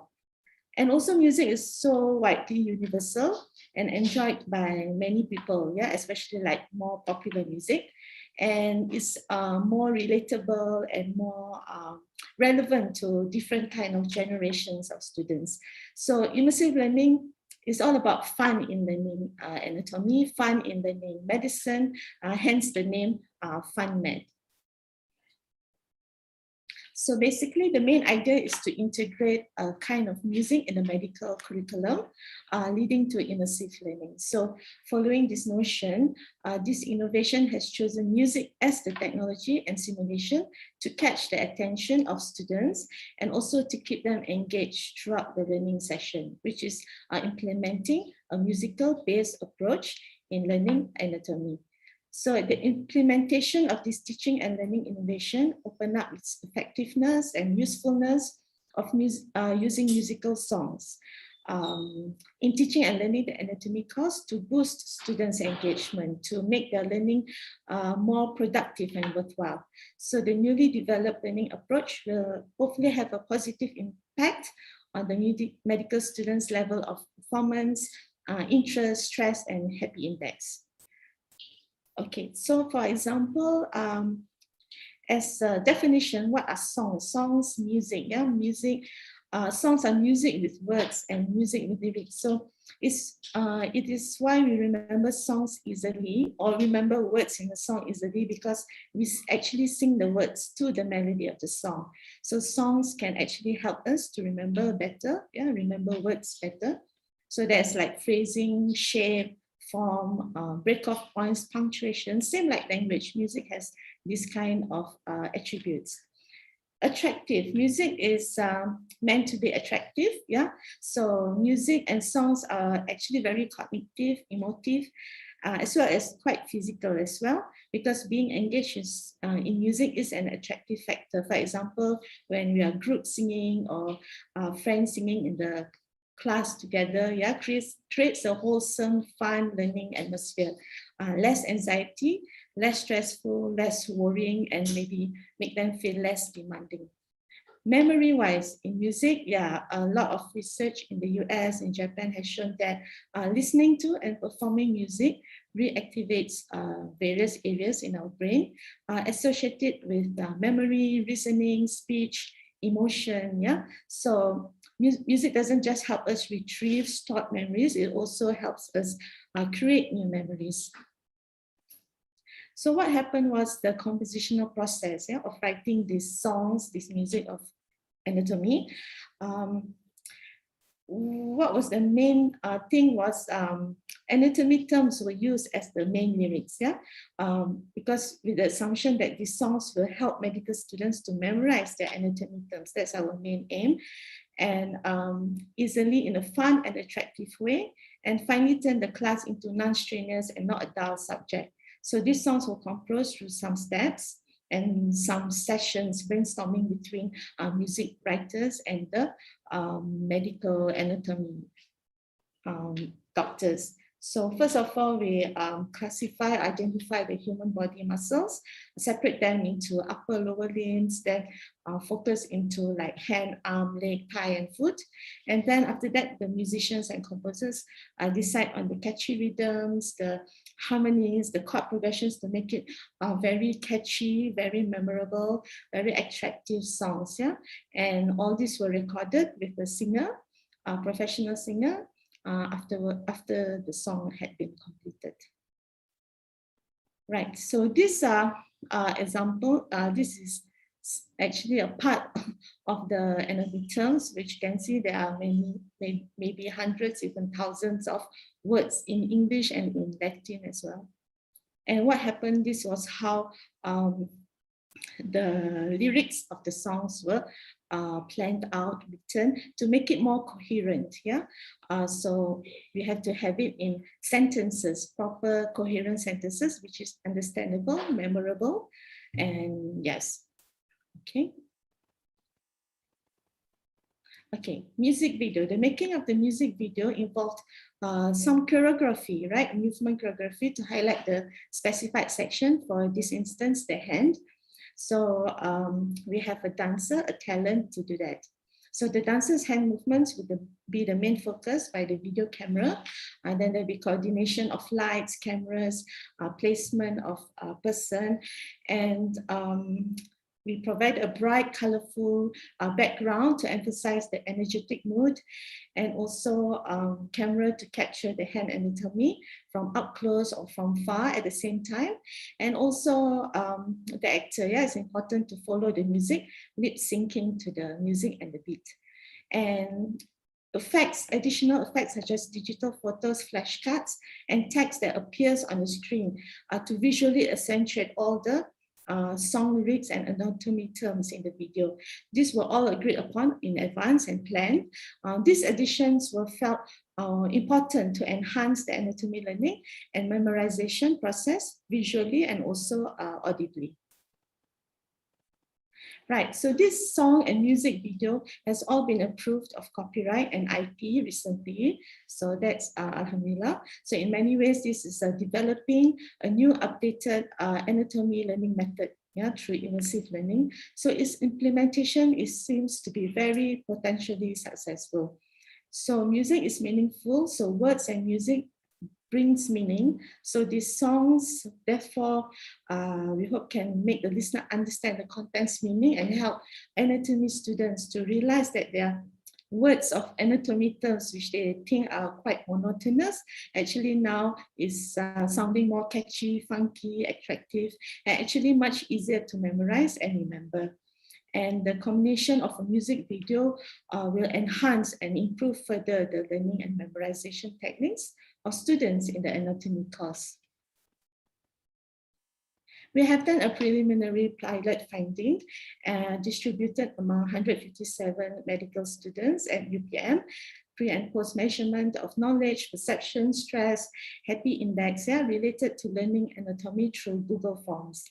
And the findings were quite encouraging, where improved knowledge and happy index, positive impact of the intervention, and positive impact of the newly developed module on stress level, and increased student satisfaction. And most students found this musical module helpful, fun, and interesting, and better and easier for them to understand and remember their anatomy terms. Right, so we hope with this immersive learning musical module approach in the medical curriculum, we can change welcome to anatomy class with a sad and anxiety face to a more welcoming, loving and smiley faces from the students. So this is a preview of the SAID developed music video.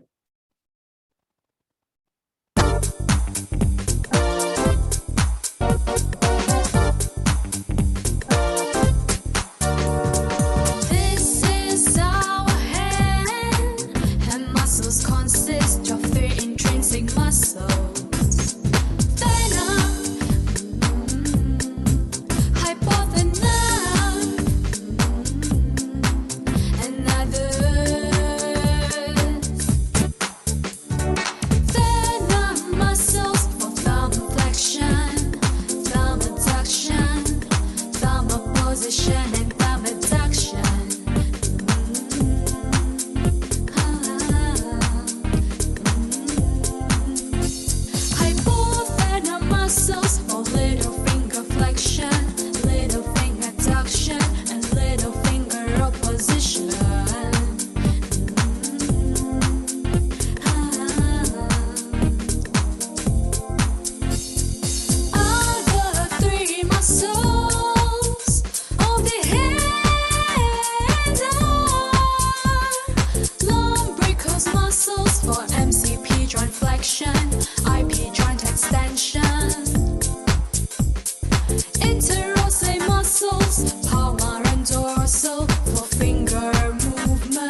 Right. So just for some comparison, if on YouTube, dear juries and audience will find a few but not many anatomy song and music videos.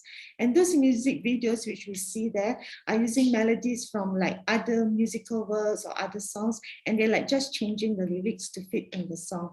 So, or sometimes they're just repeating anatomy terms again and again, yeah? So, and these are not all so singable, not so memorable or catchy. So therefore, this fun mad music video here is completely unique, and it's most importantly, it's all original songwriting.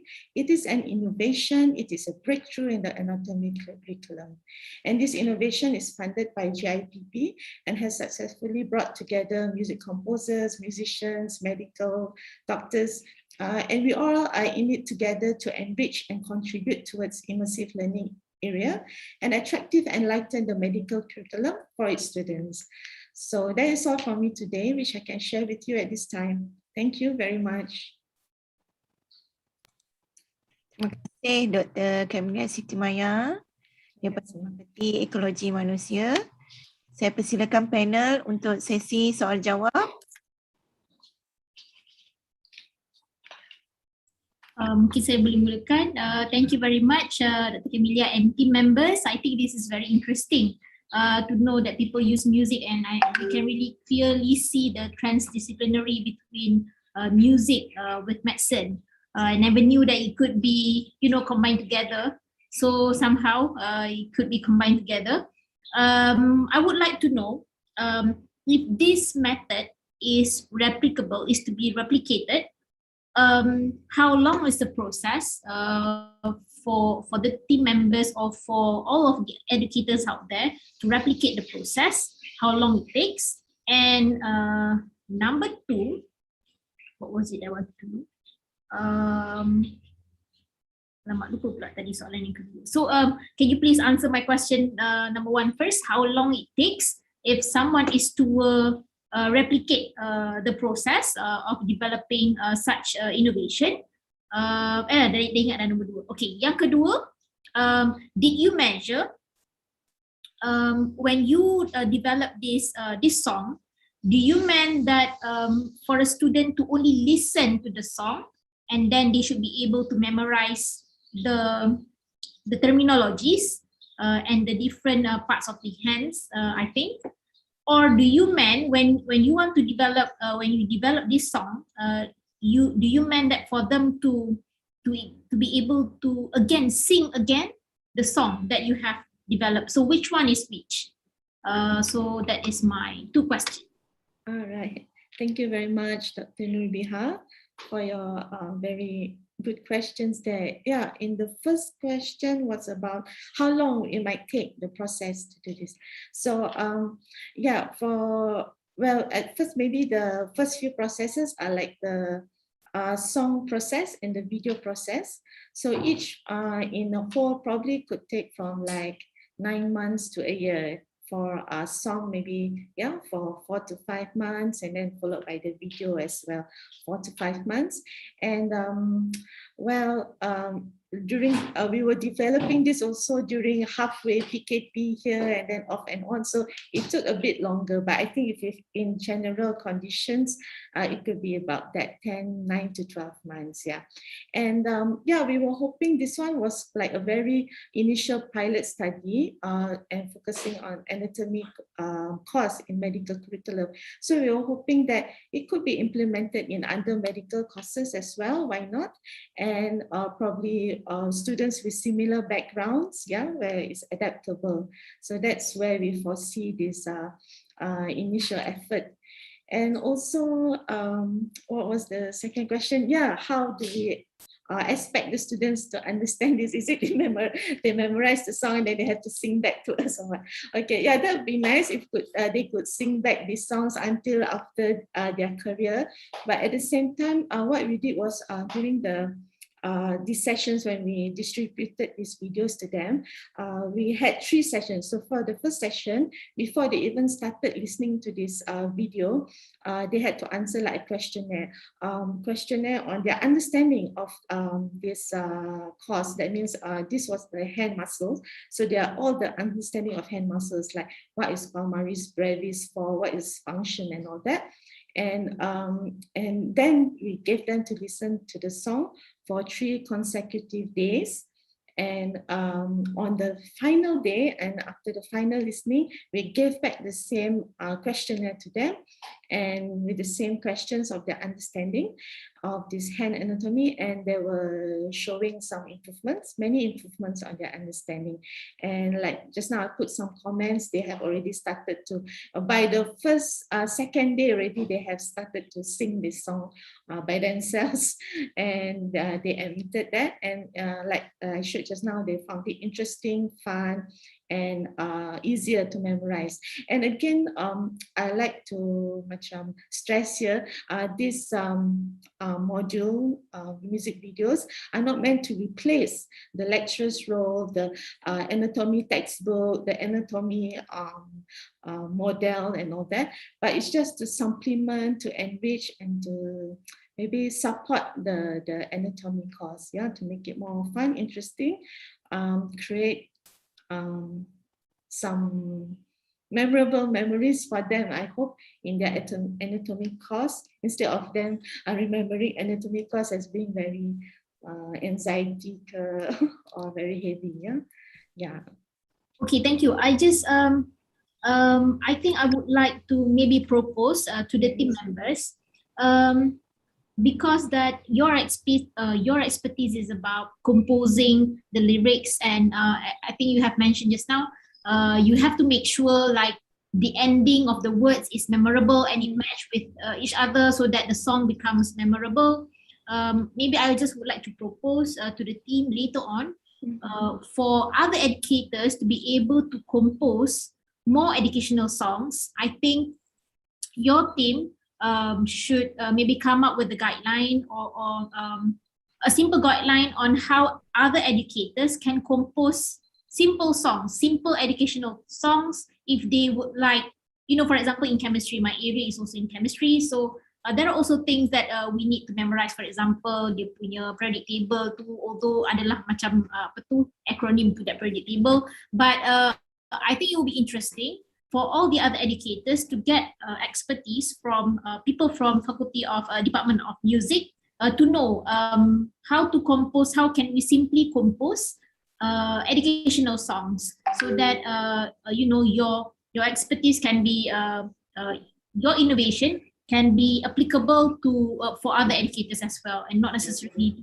medicine, maybe to other areas that needs things that needs memorization, and maybe they can make use of your guides how to compose educational songs. That is just a suggestion lah, because you manage to materialize satu educational songs kan. So I think that would be good lah, maybe if you can come up with a guide on how to compose an educational song. Thank you, Dr. Nubiha, for that suggestion, and thank you for sharing the same interest about music and science, because these are totally very you know, 2 different extreme disciplines, and I can see that you understand and share the same interest and passion as well. So yeah, that was what we were thinking. Maybe can have like some writing workshops for educators on writing music for other subjects. Yes, yeah, thank you very much. So can we ask one question?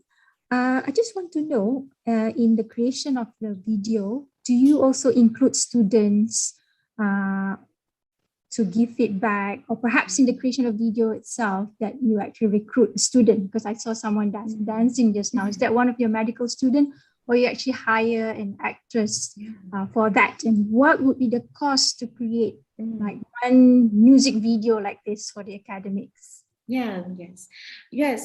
In the end, of course, we would definitely welcome, you know, the participation of the educators and even the students themselves to get engaged in the producing the videos. And I think that's what initially happened. Actually, the drawings, the 3D drawings you saw there, you know, the mobile moving drawings were actually, I think, developed by these medical students. They had the knowledge of softwares to do that, 3D softwares to do the 3D drawings, and they are the ones who actually know how to, you know, which muscles to highlight and all that. So that was very useful. Yes, students were involved in that, and even the choreography, actually, it was done by a very talented medical student in UPM. I think her name is there in the video as well. We wanted to acknowledge her. She did the choreography movements, but that wasn't her dancing. We hired a talent, a model talent, and to do that, someone more commercial, I guess, visually, but all those choreography, hand models, ideas in the 3D drawings were all done by medical students. Okay, good to know that. But what would be like the cost to create one video like that?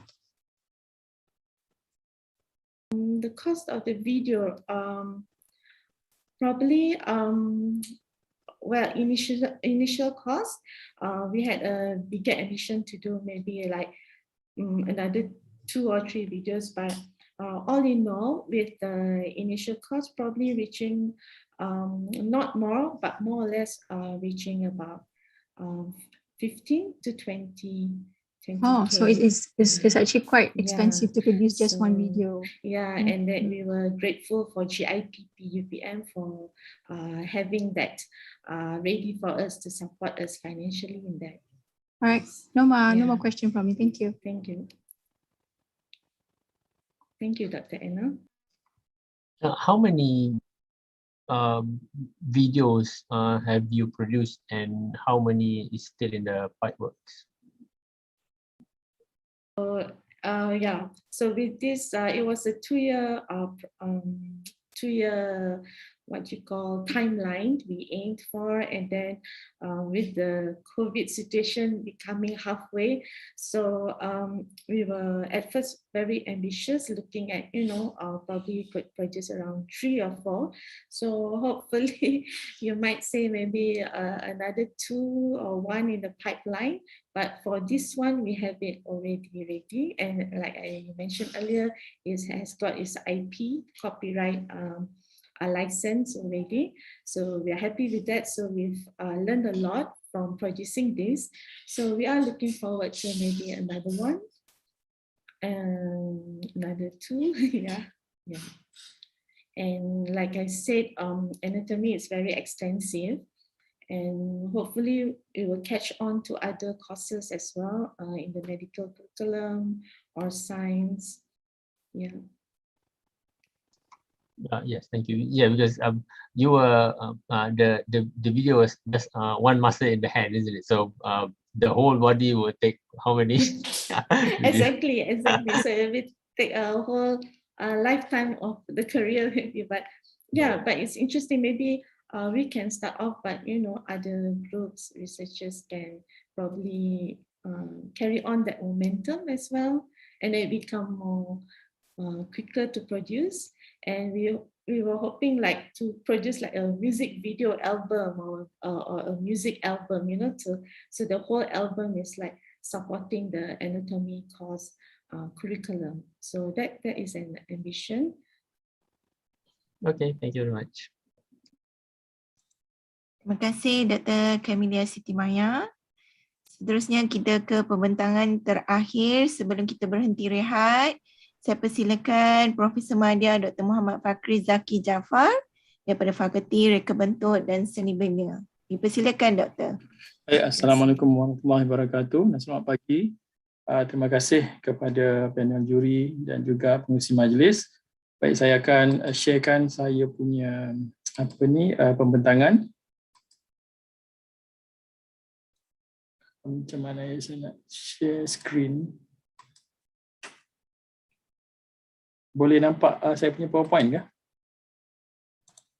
Boleh, Doktor. Boleh, baik, saya akan buat full screen presentation. Boleh ya? Okey. Okey. Baik, bismillahirrahmanirrahim.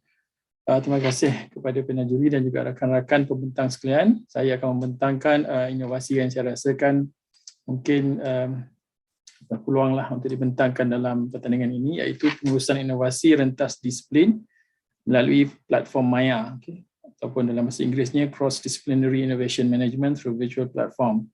Khusus ini adalah gabungan dua fakulti berbeza daripada saya, Fakulti Reka Bentuk, dan juga daripada Fakulti Kejuruteraan Profesor Madya Dr. Nora Azmita. Ini satu cabaran lah, dua fakulti yang berbeza, bukan dua kursus yang berbeza. Jadi kita lihat apakah titik tolak daripada inovasi ini. Yang pertama sekali, kalau kita lihat sekarang ini adalah masa, allow me to present in English lah. What does the future education looks like? With the pandemic, with IR4, before the pandemic, people were talking about future education. So the vision stated by OECD, Future of Education and Skills 2030, the vision is preparing for the 21st century. It was to be interdependence. That means you are relying on others to find a solution or to solve a problem. And balanced scope. You have to have a mix of various areas of investigation and balance them. And I think the keyword, the third one is very important. It is non-linear, it's dynamic, flexible, and focus on personalized learning. These are the keywords that we should be looking at for our future education. I think our whole education paradigm is still trying to adjust towards this. Okay, and then I look at the future education for architects. There is an important document by Architects Registration Board, UK 2020. It says if the structure of education and training is modernized to make it more flexible, there is an opportunity to build better interprofessional learning. This would reflect the way in which architects work with engineers, surveyors, contractors, and technicians and equip them better for the reality of practice. So the problem with the industry, pre-IR4, it was that the design process is linear. I mean, architects do their thing first, and then they pass over to the engineer pass to the structural engineer, and then the mechanical engineer. And we find that this is problematic because things keep changing, and they have start to talk about iteration, about cross-disciplinary, whereby it is not linear, but it is in a loop. And the loop can be very rapid. This is happening in the practice, but in education, it's still very, very hard. Normally, architecture student would study 5 years in the university, and then they start to work in the industry. Then they would start to engage with the engineers. So this cannot be the way of the future. So the course is Eksplorasi dan Inovasi Seni Bina, and combined with engineering, ECV 3113, terlebih satu nombor. The students will be made familiar of the process of innovation. So we use innovations as the vehicle of investigation of a lot of other various skills. They should be able to undertake a venture for executing an innovative project. Innovation is a very difficult process. It's not normal. It's not a normal way of producing products or service. It requires a lot of creativity, a lot of going back to the drawing board, so on and so forth. On top of this, students will be made familiar with the intangible process of the development of an architectural ideas and will be able to dissect the idea based on its innovative aspect. Teamwork is necessary in coming out of the artifact. We're talking about an art installation. I will explain later, as well as soliciting funding and other resources from interested parties. So in this exercise, they have to trade. If they were to ask money or resources from any party, how are they going to present the innovation so that they will get those resources? So this is a very, very big challenge. It's a normal process in innovation, but in design discipline, it's still a quite new thing for them to do. These are the series of challenges. First, the problem of reductionist framework. It's fragmented, like I told you earlier. Traditionally, the work is sequential from architects to engineers to contractors, so on and so forth. But now, how are we going to break this? Normally, students are broken down. They reduce to focus on their disciplines and even their subjects. So how are we going to overcome this? We want to combine them into one holistic group, and the process also is not linear anymore.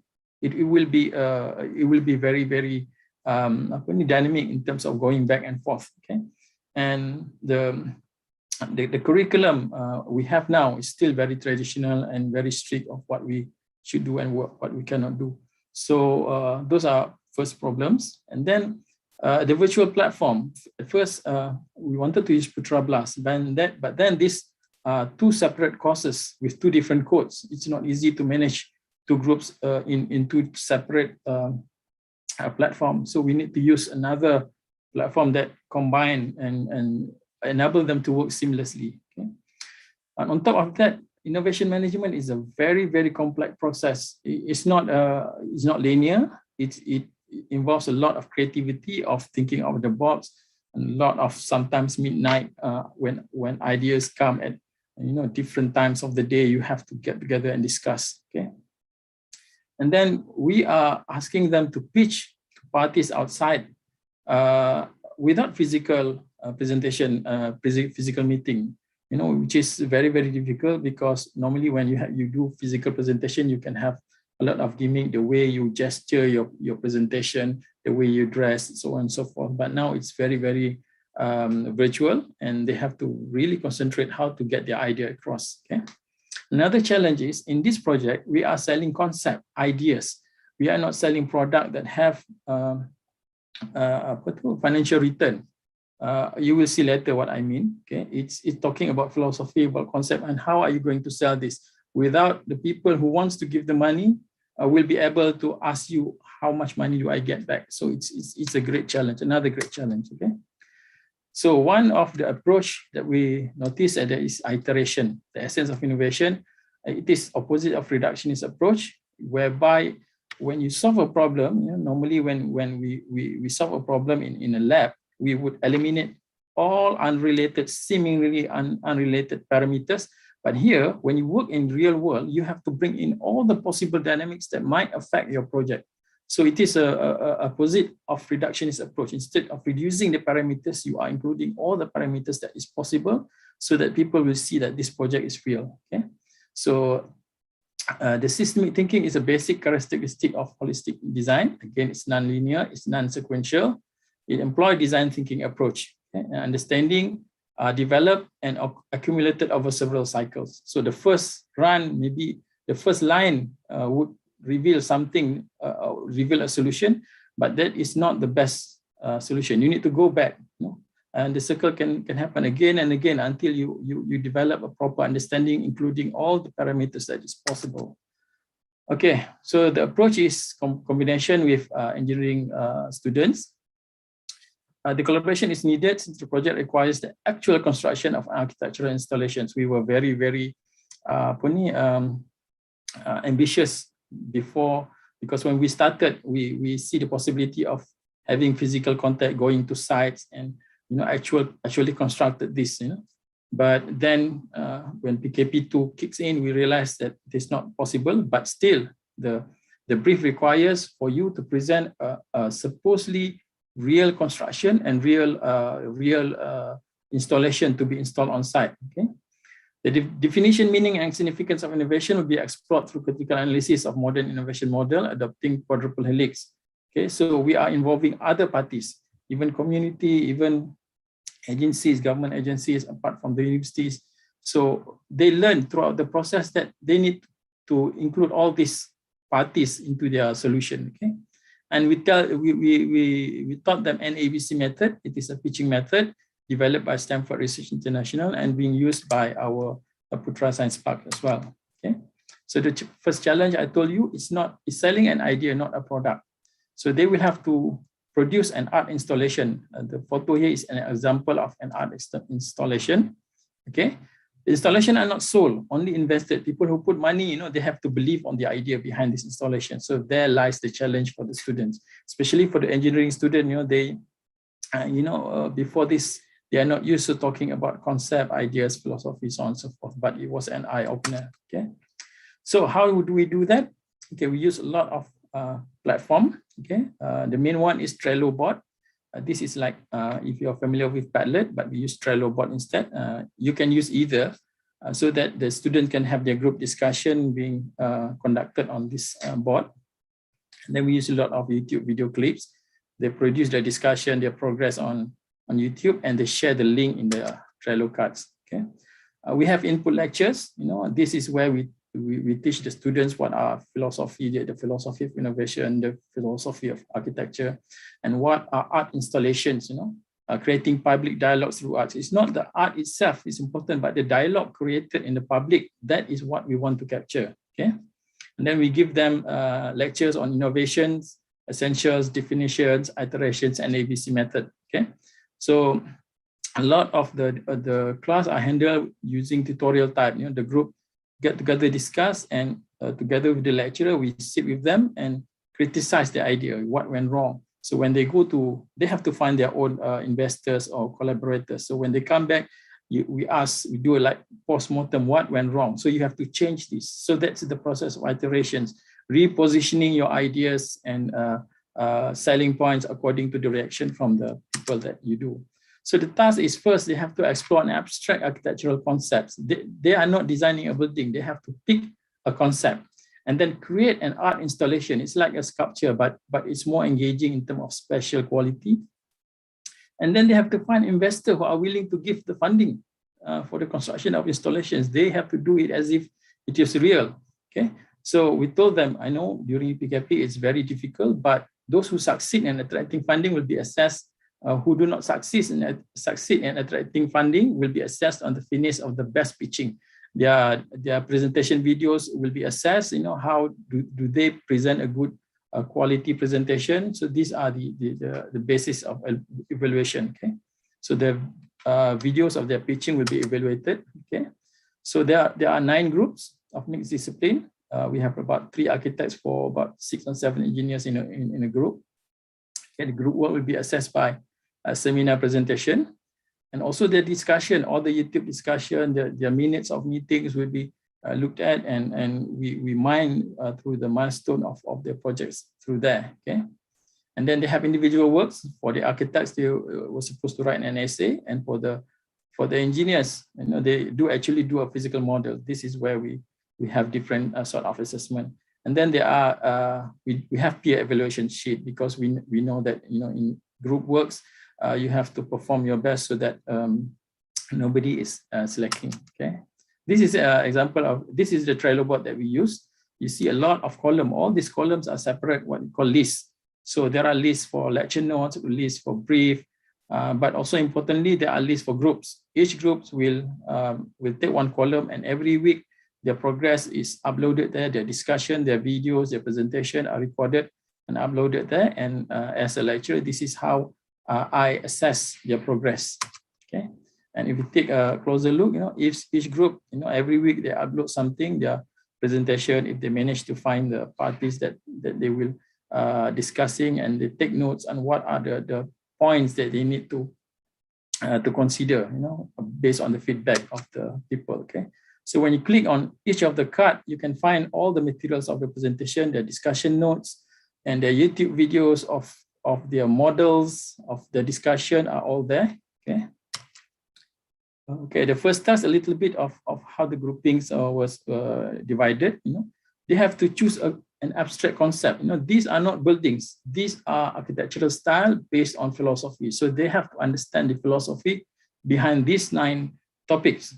So it was a very philosophical discussion, and it's very entertaining, trying to, when you look at students who are not very familiar with abstract and conceptual discussion, but they start to enjoy understanding what are the ideas behind all these solutions. Buildings are the end product, but what are the process, the philosophy, the history behind that? And then from that, they have to come up with installation design. I will show you later a sculpture to crystallize their ideas into a physical form that can be seen in 3D. Okay, so then the other challenge is they have to find out who will pay for the installations. Yeah, we had taught them the NABC method, and they have to find their own collaborators. Not all ideas are the same. Some are best presented to a government agency, a specific government agency. but some are best presented to a business. Okay, so that it's based on the nature of the idea. They need to identify who are the best collaborators, who would spend money without giving money back on their crazy ideas. Okay, so the important thing is we don't expect the first presentation they will get the money. No, they will get a lot of criticism, a lot of questions, a lot of ideas. Then they will reposition their values. So this is a very crucial lesson for architects. Normally they work alone on a drawing board, but now they understand that when they go to practice, a lot of issues, a lot of perspectives need to be taken into. Okay, sometimes they need to do 3 or 4, even 5. Some of them do 6 pitchings. Okay, before they can fine-tune their presentation according to the expectation of the potential collaborators. Okay, some have to change their collaborators because they realize their ideas are not suited to these collaborators. They need to pitch to others. Okay, so since this is a 5 hours a week, 5 hours per week collaboration, 418 hours. Our lectures are minimal. A lot of these are pitchings and tutorial and feedback. So these are the collaboration ideas did by the architects. They did in 3D software. These are not real.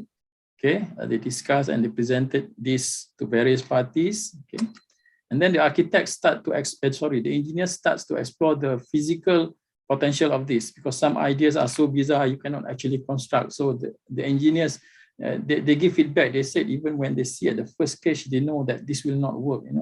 What materials are you using? So they explore the quality of the material. So now reality and physics is begin to be merged with philosophy and conceptual ideas. Okay? So a lot of activities. Some of them, when they get good news, we also keep posting news in our own FB and even their own social media outlet. Okay. Eventually there is one group that actually got success, managed to achieve 28K from Malaysian Timber Council, because they like the idea, they like the aspiration that they presented to them. So they decided to give the student 28K. Okay, so a mock check presentation ceremony live from 2 venues. That's another new innovation. We make some gimmick, handing over 2 checks at different locations, and we organize it on a video to make it as almost like streamlined event. Okay.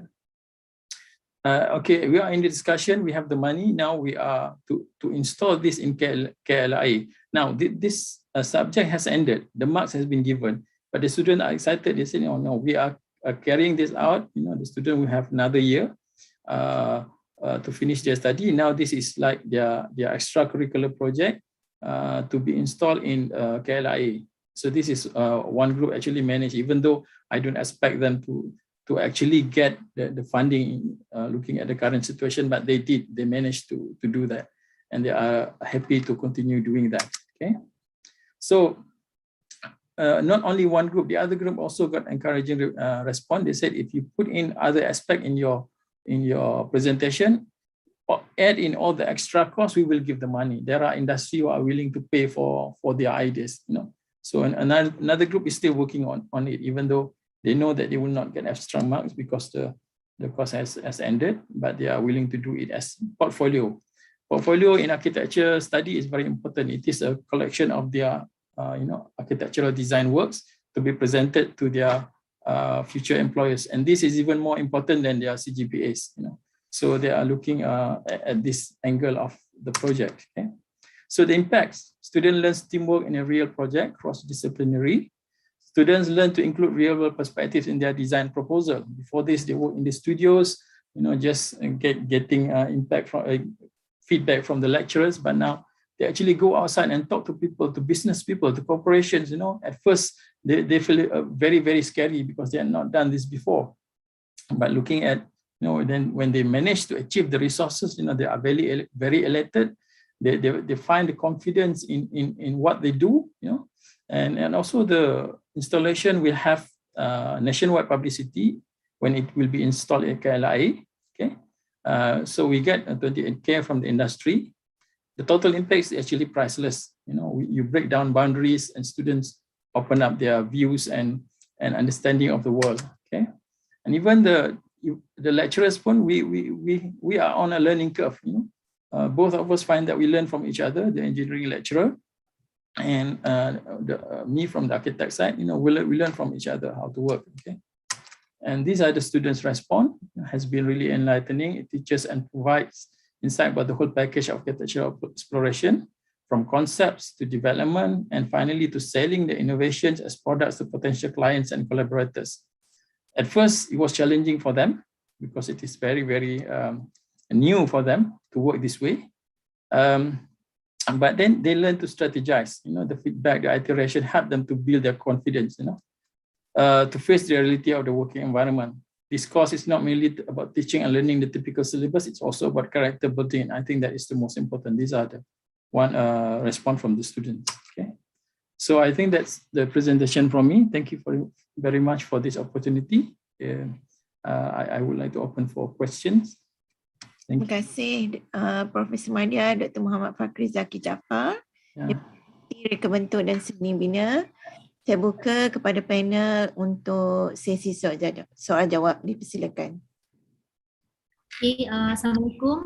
Dr. Zaki, saya tanya soalan. Okay, I think it's a very well done job that you have done with your students. I just would like to inquire certain things. It seems like they have to also pitch their project as well. So I was thinking,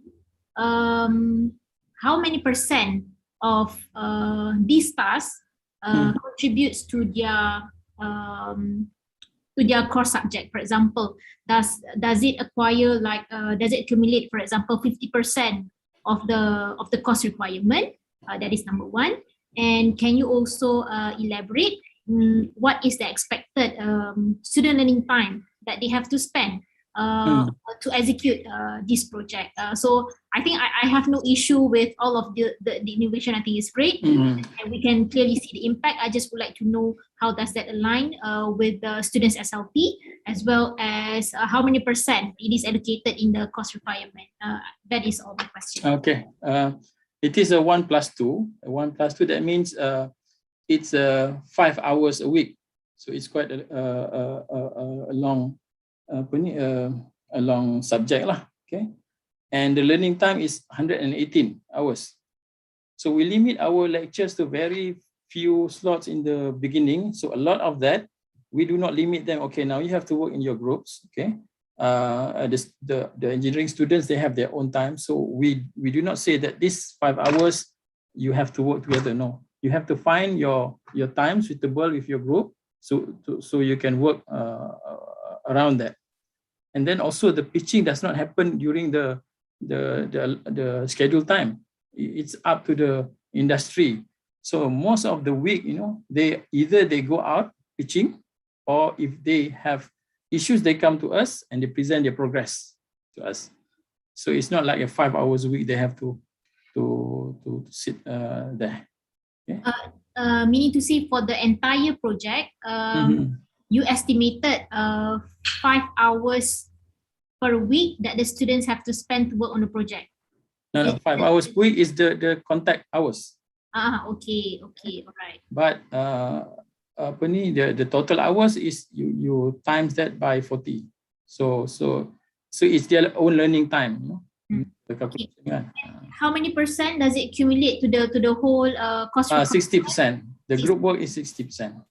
So the whole task contributed 60% of the course requirement dalam course. Okay, all right. I think that's fair. Right. Thank you. Thank you. Okay. So congratulations, Dr. Zaki. I'm from a Faculty of Built Environment, UM. So I can sympathize and also empathize with the students and the lecturers, even looking at how the students work and first of all, congratulations on the 28K award by MPC. That is Malaysian Timber Council, isn't it? Yeah. Okay. Yeah. So for the installation in CADe-Lead. So my question is how do you, number one is, how do you arrange, or how do you get the students to pitch to industry? Do you arrange the pitch session, or do they find it? No, actually we cannot do that because the ideas are so vast. We cannot, even though let's say their concept is based on a Victoria age, right? But we don't know, they are looking at economy side of it, they're looking at the decorative aspect of it. So I asked the student, you have to really think on your unique value proposition. So the unique value proposition is something that will decide, will tell them which company to approach. So they do their own judgment. Where can they best pitch their ideas? You know? So for example, the group that presented to MTC, they were talking about vernacular. Okay, when they talk about vernacular, a lot of these are using natural resources architecture. So when they talk about natural resources, they said, which agency, for example, are interested in promoting our natural resources?